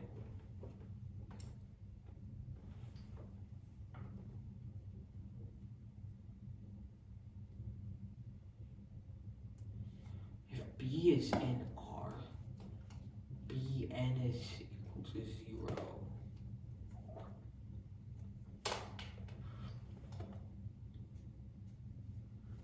Try squaring that. A plus A is equal to 0. And note that this trivial property still exists, right? 2AA plus A squared. And I mean, what is that? A squared plus 2A squared plus A squared, which is 4A squared, which means that 4A is equal to 2A, which logically I think means that 2A is always equal to 0. I'm gonna say it's 1 is true. 2 is, I'm gonna just wager B, but I could be wrong.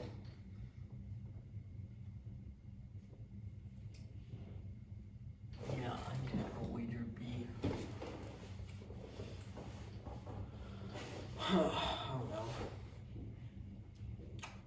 For each integer n is greater than or equal to 1, find the function on... Maybe whose problem you're solving. Wow, almost done?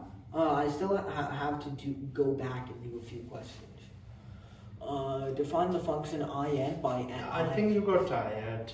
What? Well, we're only a few questions from the end. Okay. You want to drink water? Yeah, sure. Define the function in by in of x is equal to the integral from, okay, which of the following must be true? Is it the fifth? Okay. So let's write that out, because that seems like an integration by parts kind of problem. Because think about it. In plus 1x is equal to the integral from 1 to x of ln t to the n times ln of t dt.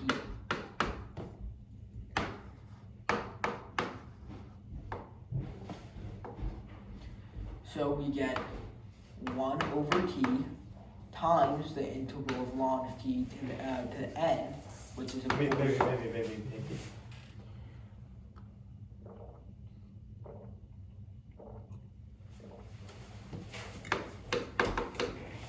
n of x minus the integral of n of x divided by x dx. Well, technically divided by t dt, but you know what, just make an exception this one time.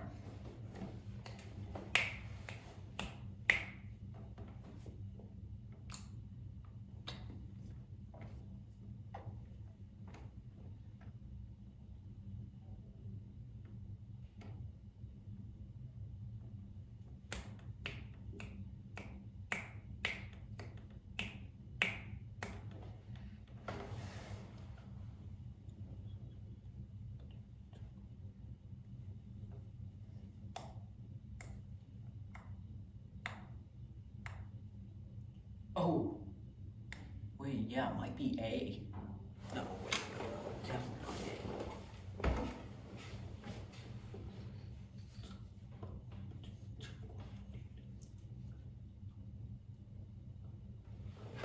What's IN prime of X? Finding that out will allow us to gauge this. By the fundamental theorem of calculus, it's just ln of x to the n minus 0, which is just ln of x to the n.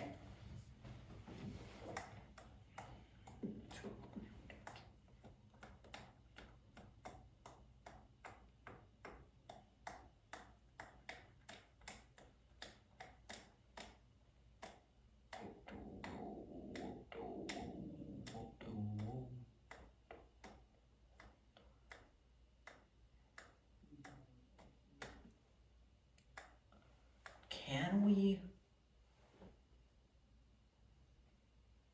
It's definitely not A. Definitely not A. Okay. B, I'm having some debate about, because think about it. IN prime of x would then be equal to ln x to the n plus x times ln nx and ln x to the n minus 1, and then times 1 over x, so this would be erased. And then minus n times IN minus 1 prime of x, which means these two would cancel out. Pretty sure it's B. Okay, we got lucky. Total of 25 identical rental trucks, is it stars and bars? Are to be distributed, okay, each city can receive any number of trucks, as long as the total number is 25. Which of the following subsets of the set of all possible distributions is the number of distributions equal to 29, choose 4, minus 24, choose 4.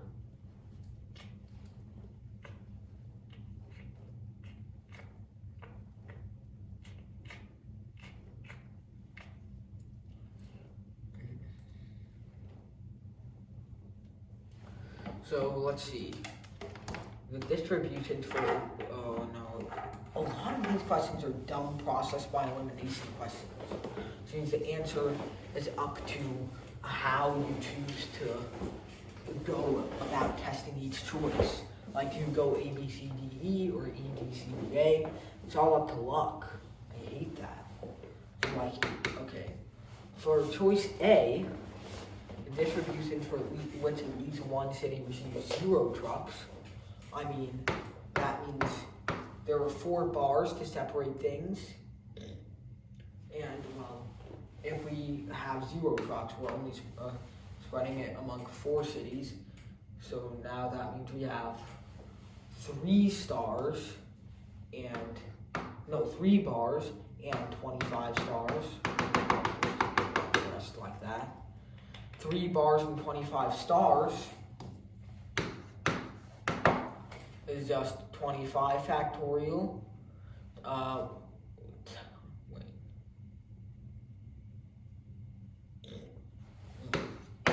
28 factorial divided by 25 factorial, 3 factorial. Can we rewrite this as anything novel?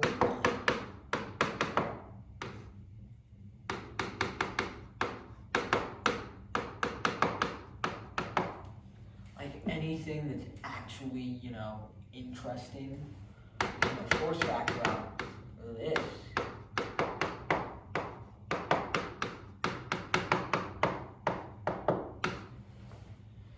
No, we can't turn that into a new ratio of factorials. The distributions for which each city receives at least 1 truck. Yeah, I think it's not A, B, or C. Is E not just A? Wait, no, for which at least 1 city receives. It might be A? Oh. Okay. Well, in that case, we have 28 factorial over 25 factorial, 3 factorial. plus you can decrease the number of bars once more. And then you can decrease the number of bars even more. So then in that case, what do you have?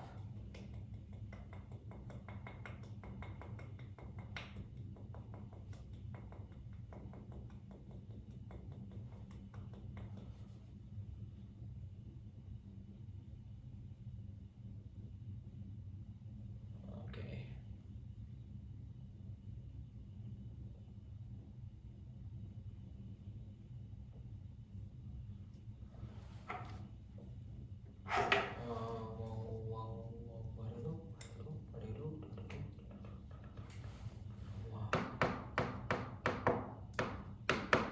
If I factor out this, I have to write this minus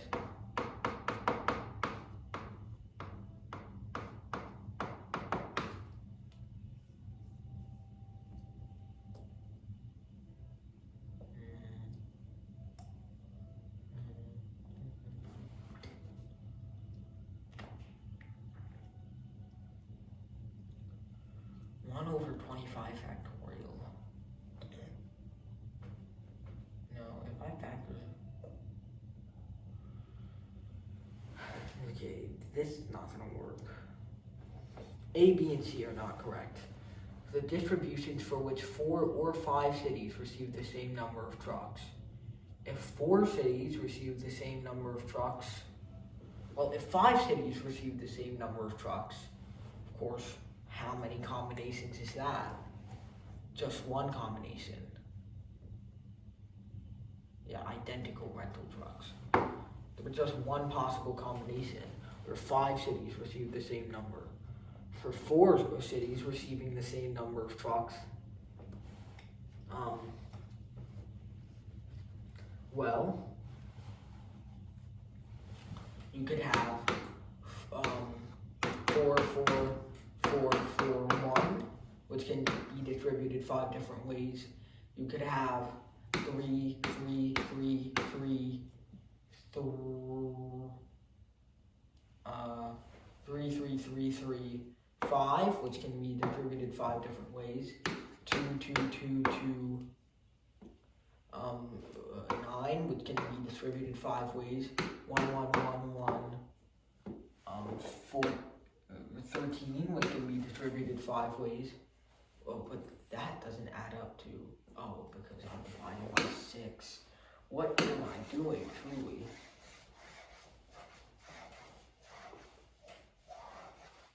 Four cities receive the same number. Okay. You can do 6, 6, 6, 6, and 1. You can't do 5, 5, 5, 5, 5. Oh, that's what? 6. You can do 6 and 1, 4 and 9, 3 and 13, 2 and 17, and 1 and 21. Which means you have and 0 and 25, I guess. Which makes what? 1, 2, 3, 4, 5, 6. Each distributable 5 ways. That's 31. Way too small to even encompass what 29 choose 4 minus 24 choose 4 is. Distributions for which 4 cities receive 1 truck each, at least, and the other city receives 0. You know what? I'm just gonna take E. Sounds the closest. Let Z30 be the ring of integers mod 30. Let U30 be the group of all invertible. Oh my god. Elements in Z30 under multiplication. Okay.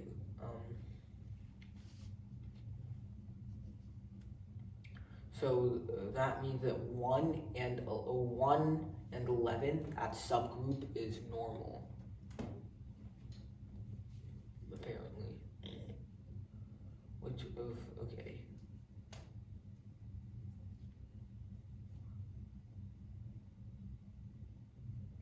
Let let U30 be the group of all invertible elements in Z30 under multiplication. Modulo 30. Invertible means that there's something you can multiply it with to just get 1. The problem is 31 and 61 are both prime, which means the first thing you can consider is 91, and 121, and 151. Is 151 prime? Pretty sure it is, actually. So 91 and 121 you could consider, because that's 7 times 13 and 11 times 11.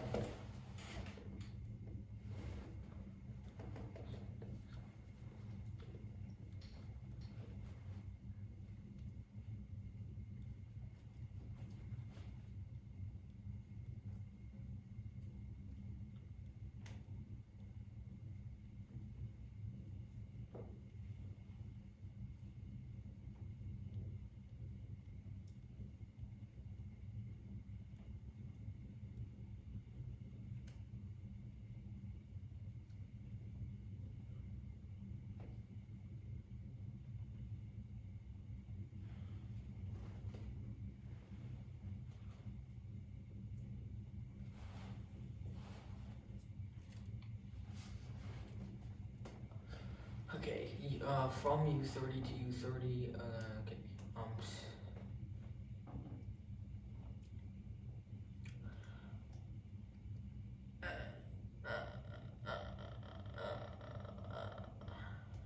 you think 19 also has something to offer? Wait, is 151 divisible by 19? That would be funny. But it's not. Yeah, no, it's not. Back to the drawing board, I suppose.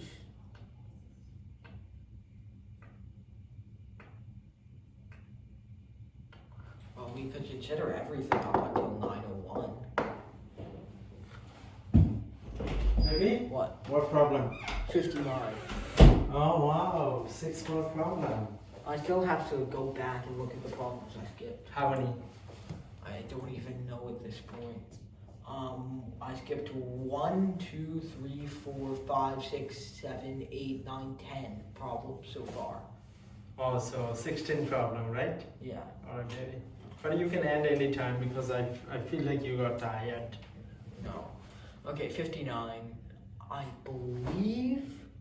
Okay, if 1 and 11 are normal elements, what does that mean? They're invariant under conjugation.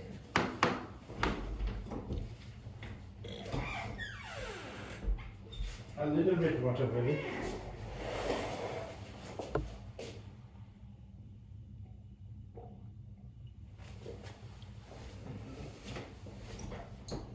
Well, I mean, I suppose that's true.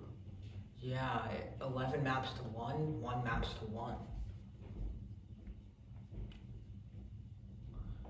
Okay, so,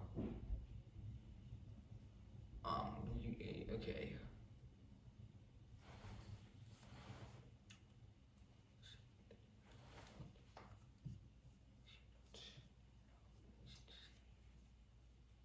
I'm gonna say it's 13.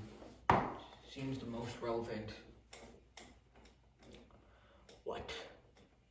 If B is 1, 0, 1, 0 and X is the solution of the system mx plus b or mx equal b, what's the first coordinate of the vector x?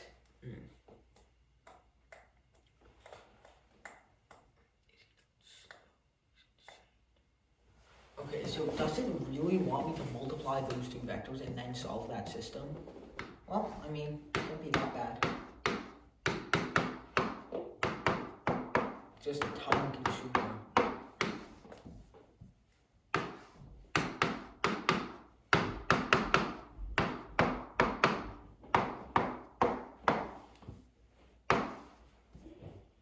Okay, multiplying these two would give us This is, multiplying two 4x4 matrices is some real no-life activity.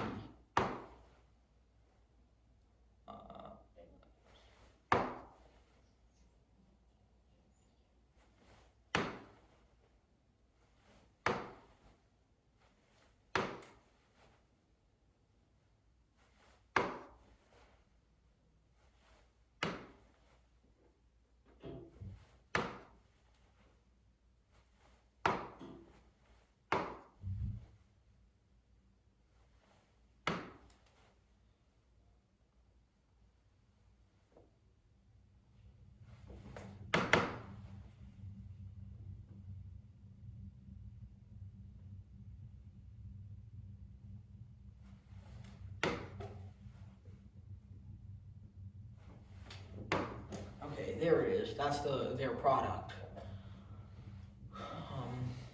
X is the solution.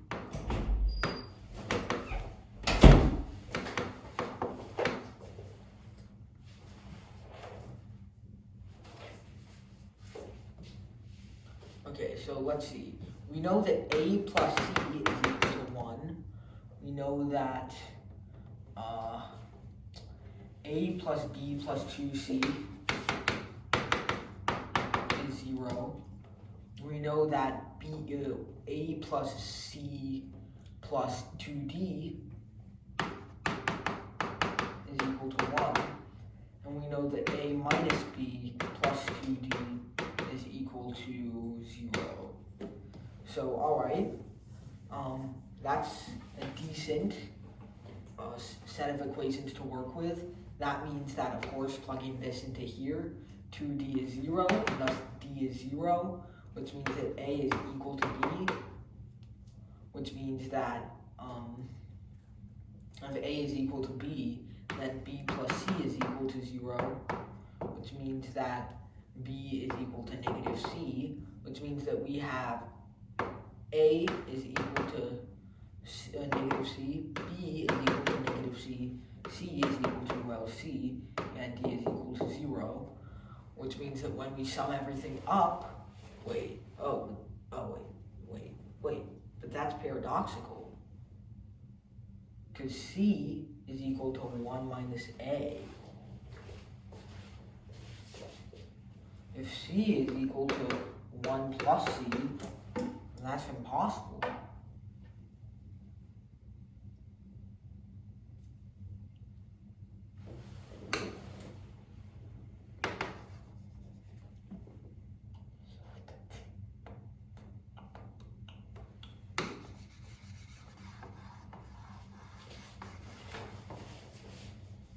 All we're solving for is A here.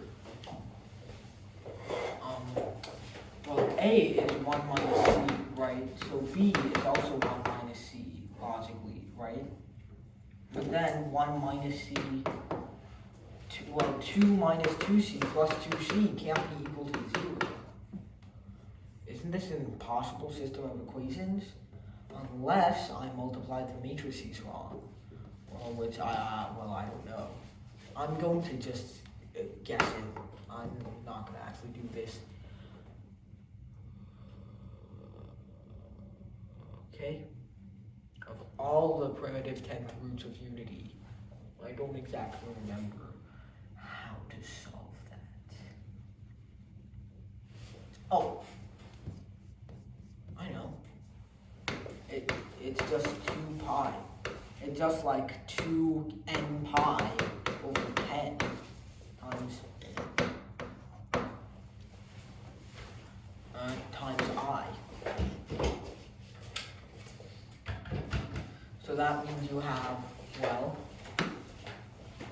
e to the 1 over 5 pi times the sum of all numbers from n equals 1 to 10, which is 55.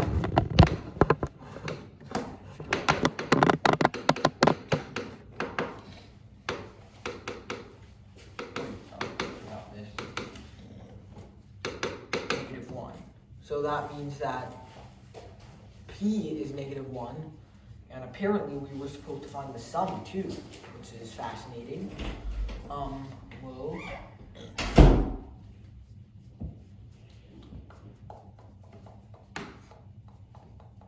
well, think of it this way. We know that e to the I theta is equal to conjugate of e to the minus I theta, but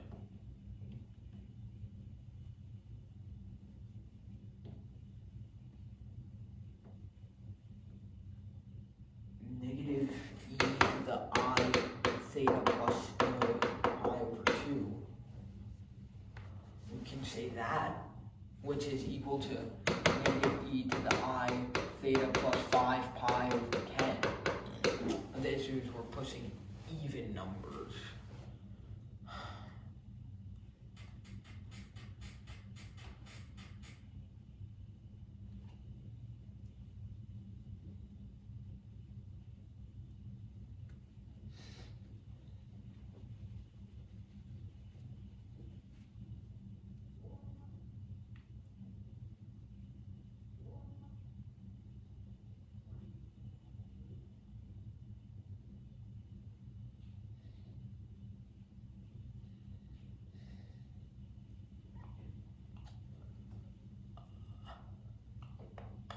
Oh, did it say 9? Well, the result is still the same at the end of the day, because that would make this 45, which would make this 9 pi I, which would still make this negative 1. If the sum is equal to 0, I don't think the sum is equal to 0. I'm gonna say the sum is equal to 1. Because I don't think any of the terms cancel out on their own.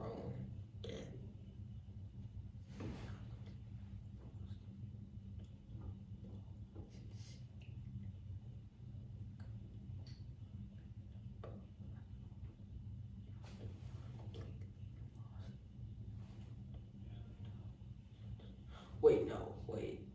No, yeah, okay. There were 10 roots of unity. But if there are 10, each one is 36 degrees separated. Wait, and 36 is... It's 0. It's B.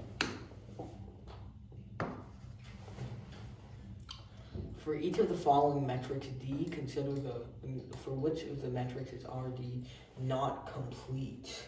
Don't remember what complete means.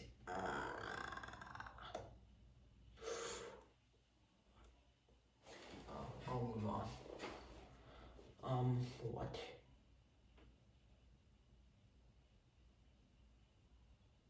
Oh, wait. No, we can't use the odd function divided by odd function trick. Oh, but wait a second. From 0 to pi, sine of x goes from being 0 to being 0. Shouldn't this just be a?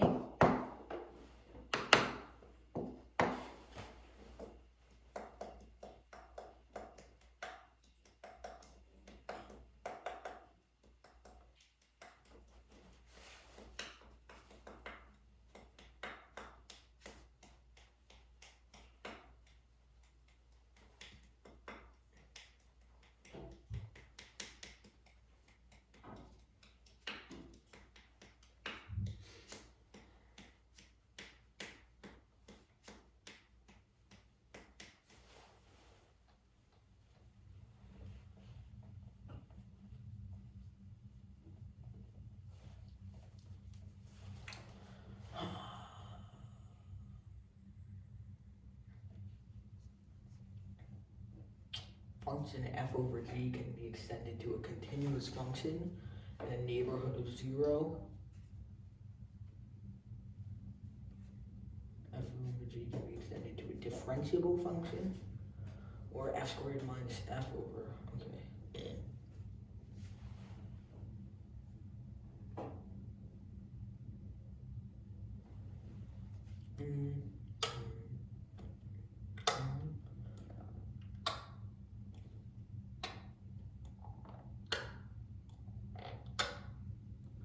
Well, the derivative of that is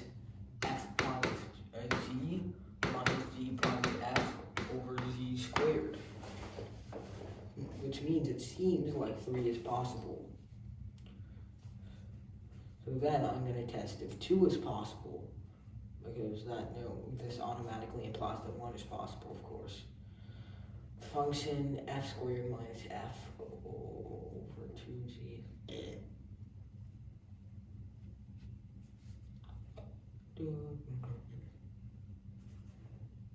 Wait, f of 0 is equal to g of 0, which is...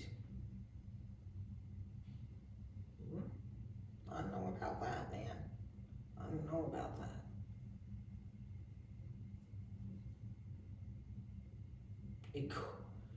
In a neighborhood of 0. Okay. Function f squared minus f over 2g minus g cubed. Continuous? I think so. Ultimate test is to check if it's differentiable. If it's differentiable, it has to be continuous. And the derivative of this is, holy crap. Well, it's 2f minus 1 times f prime of g minus 2 minus 3g squared times g prime f. Seems differentiable enough, I know. Pretty sure it's E.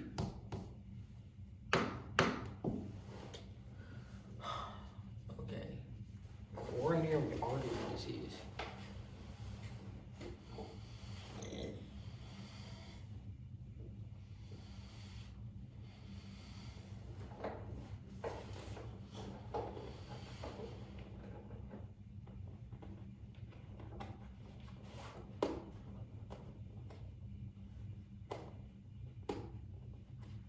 It's conditional probability. I remember this. Okay. So the probability that he has the disease, given that the test suspects he has the disease, is equal to the probability.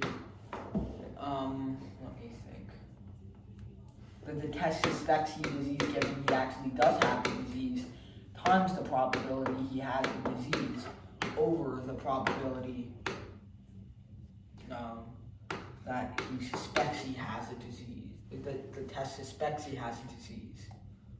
Let me see.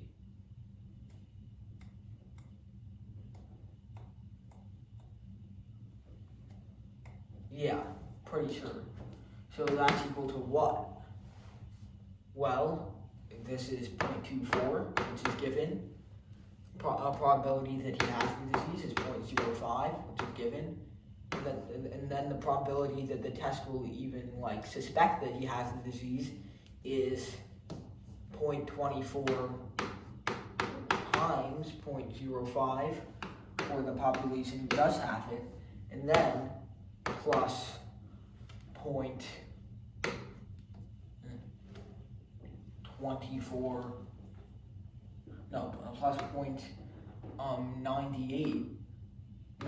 plus 0.02 times 0.95.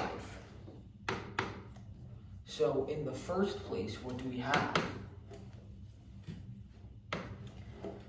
0.24 times 0.05 is 0.012, I believe.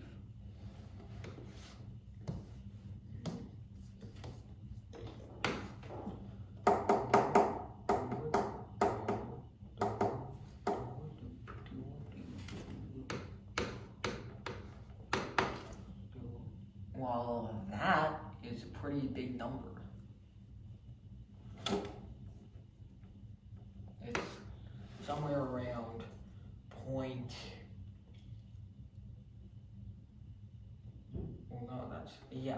it's decently big.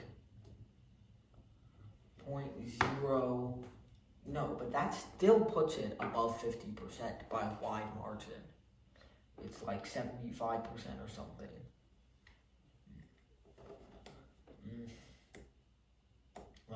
obviously.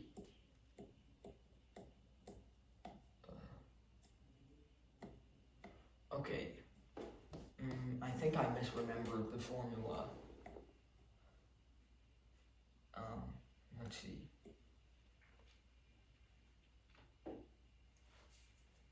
Okay, let's just think about it. If the test indicates that he has the disease, either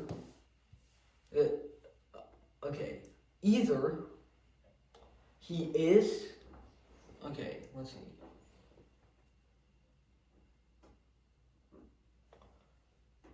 Either he is one of this population of men who has the disease and who got the correct diagnosis,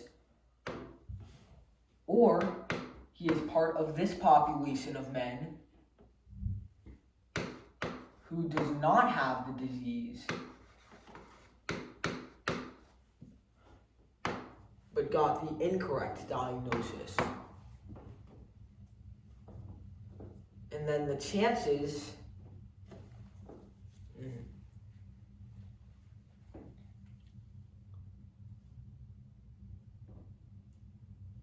so the chance that the test indicates that he has the disease is this, if you just pick a random person out of nowhere.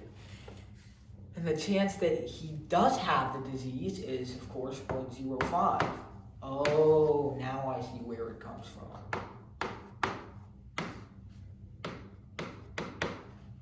But wait, no, that's going to provide a percentage value that's over 100. What we all know isn't true.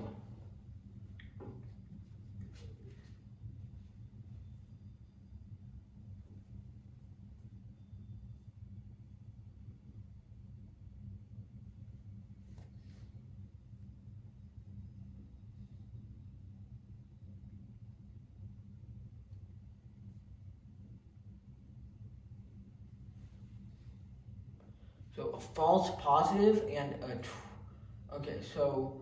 false positives and true positives add up to make this amount. Wait, yeah. So 0.12. Oh, I think this original one was correct. Oh, crud. Okay.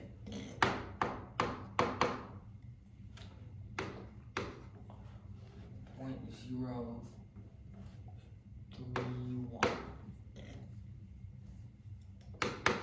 12 over 31 is about 12 over 30, which is equal to 2/5. So it's E.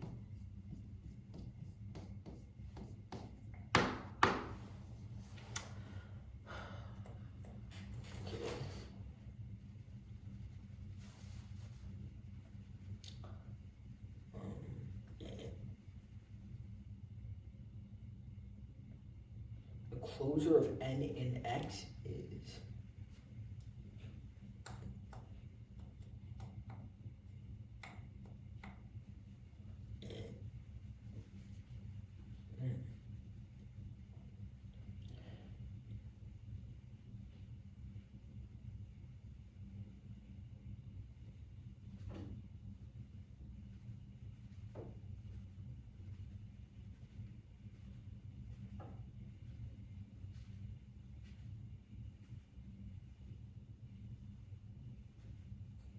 pretty sure it's E. Okay, so there are still a bunch of questions that I have to fill in. So let's go back to the earliest one, which is 4. Okay, here we are.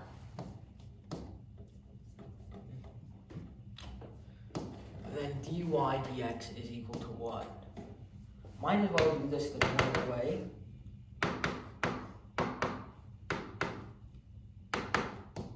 Now, of course, this is equal to what?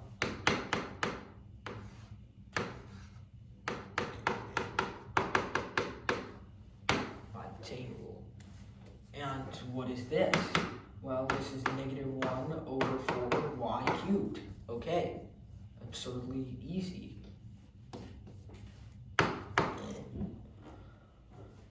21, next. Okay.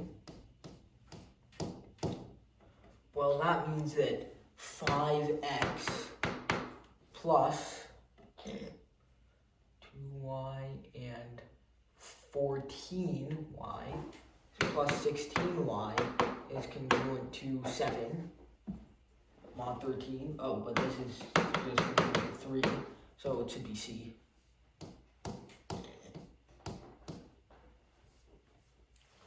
Okay, it's good that we're checking these out.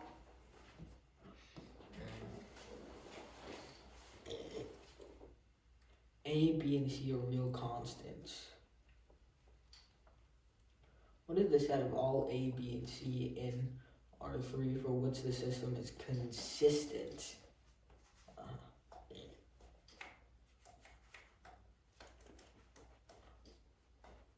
Or does it mean like solvable? Because in that case, I think I get what it's saying. X1 plus X4 is this. X2 plus X4 is that.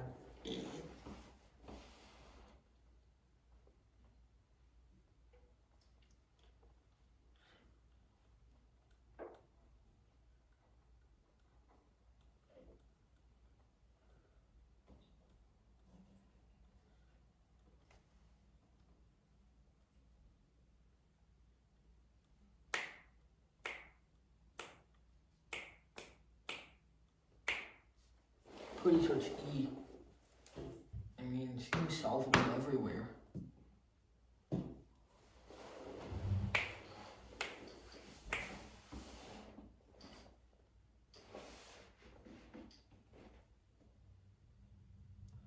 Which of the following intervals is f increasing? I think the better way to do this is, well, what do we have? 2 cosine 23x plus sine 23x cosine 23x. And do you recognize this? This is 1 over 2 to the 23 times sine 23 of 2x.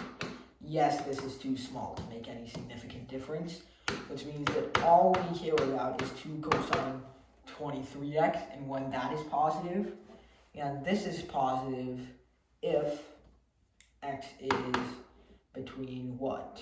Pi over 2? Yeah, it's B.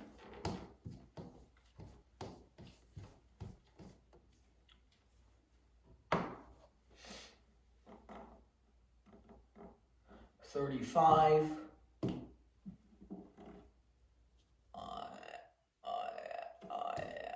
Okay. n equals 1 to infinity. What is the limit as n approaches infinity of a sub n? Okay.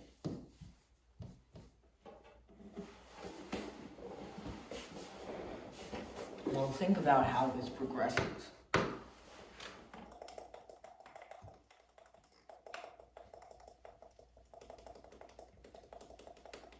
A1 is equal to 1 over 1 plus 1, which is 1 over 2. A2 is 1 plus 1 over, 2 over 2 plus 4 plus 1 is 2 over 4 plus 2, and so on and so forth. So this is a power, okay. So,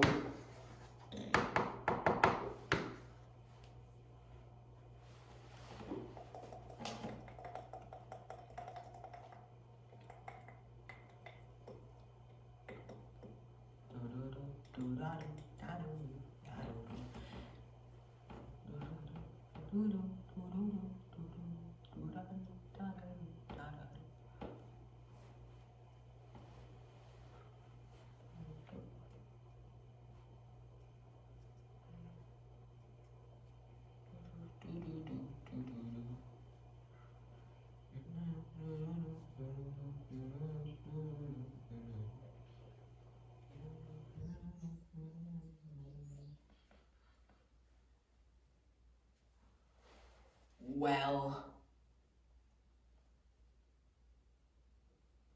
this is a sum that will approach, well, the sequence itself goes from 1 over n to 1 over 2n, which means that when you approach infinity, well, no, 2 over n. Oh, wait. Yeah, 1 over 2n. Baby, What? done?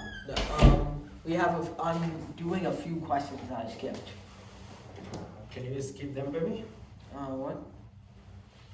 Okay. So 35. It has been almost 3 hours. You need to take break. What time is it? 9:30. So I have 20 minutes left. Oh, okay. 20 minutes left. Okay. 35. I think I'm just gonna guess on this one. Say B. 37. I skipped. Can I get you water, baby? Not. I'm basically almost done. Oh, okay. 45. Okay. Yeah. These ones are too difficult for me to process, which is exactly why I'm just skipping them. By the way, I have 7% in the phone. Mm-hmm. You think you can finish it 7% in the last 10 minutes? Yeah. Yeah, I'm not gonna do 47. 49 and 50. Yeah. I'll at least try to make a reasonable guess here. No, I can't make a reasonable guess on that. I'll just say it's D. And that right there, I'm gonna guess it's B. 62. I'm gonna guess it's the strangest function, which is, well, I mean, arctan x minus arctan y. Yeah, that's not defined over everything. Wait, no, it is. Yeah. Arctan has infinite domain. It's E then. That's the second strangest. Wow. Okay, there it is. Done? Yep. Wow. Alright, let's So let's keep our finger crossed. Last time you got 600. Alright. Alright, can you be a little bit excited and standing up? No? No. Okay. Okay, so let's see. Number 1, A. Number 2, E. Number 3. Can you use red? What? No, red is for incorrect. Oh, I see. Number 4, A. Number 5, C. Okay. Okay, don't be that stressed. It's a practice test. Okay. Number 7, B. Really don't want this to turn out similar to last time. Okay. Great. 10B. Wow. 11, E.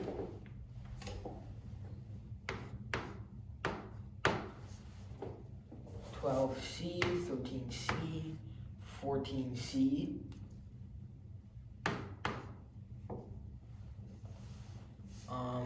Okay, 15A, 16D.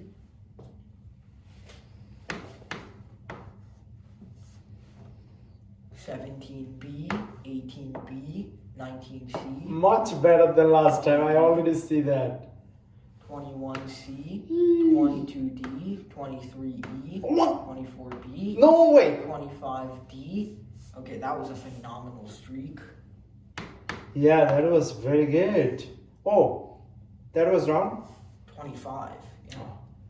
26C, 27A, and 28A. Okay. Wow.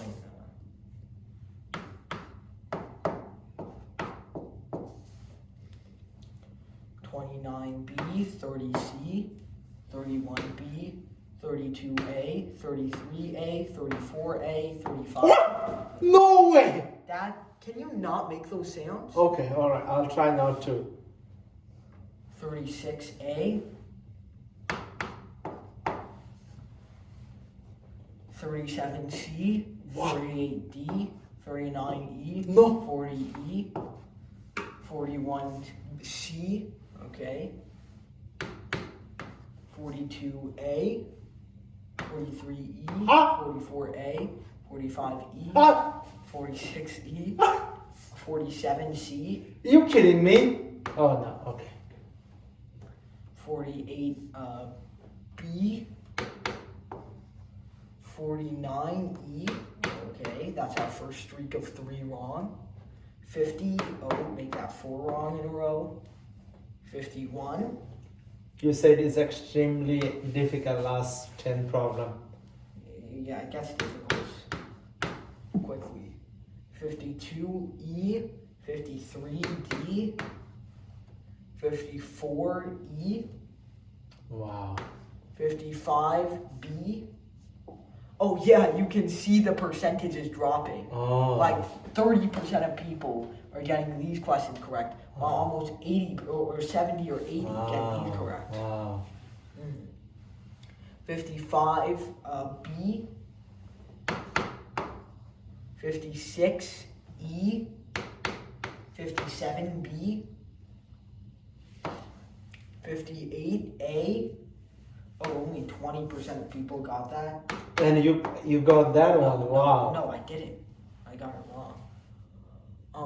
59C. Ugh. Yeah, this last part is rough. 60B, Eh, 61E, and 62B, eh. 63A, Oh. Wow. 64C, 65E, and 66B. Eh. Eh. All right. All right. So my bet is, what is your bet? I'm sure you got more than 600.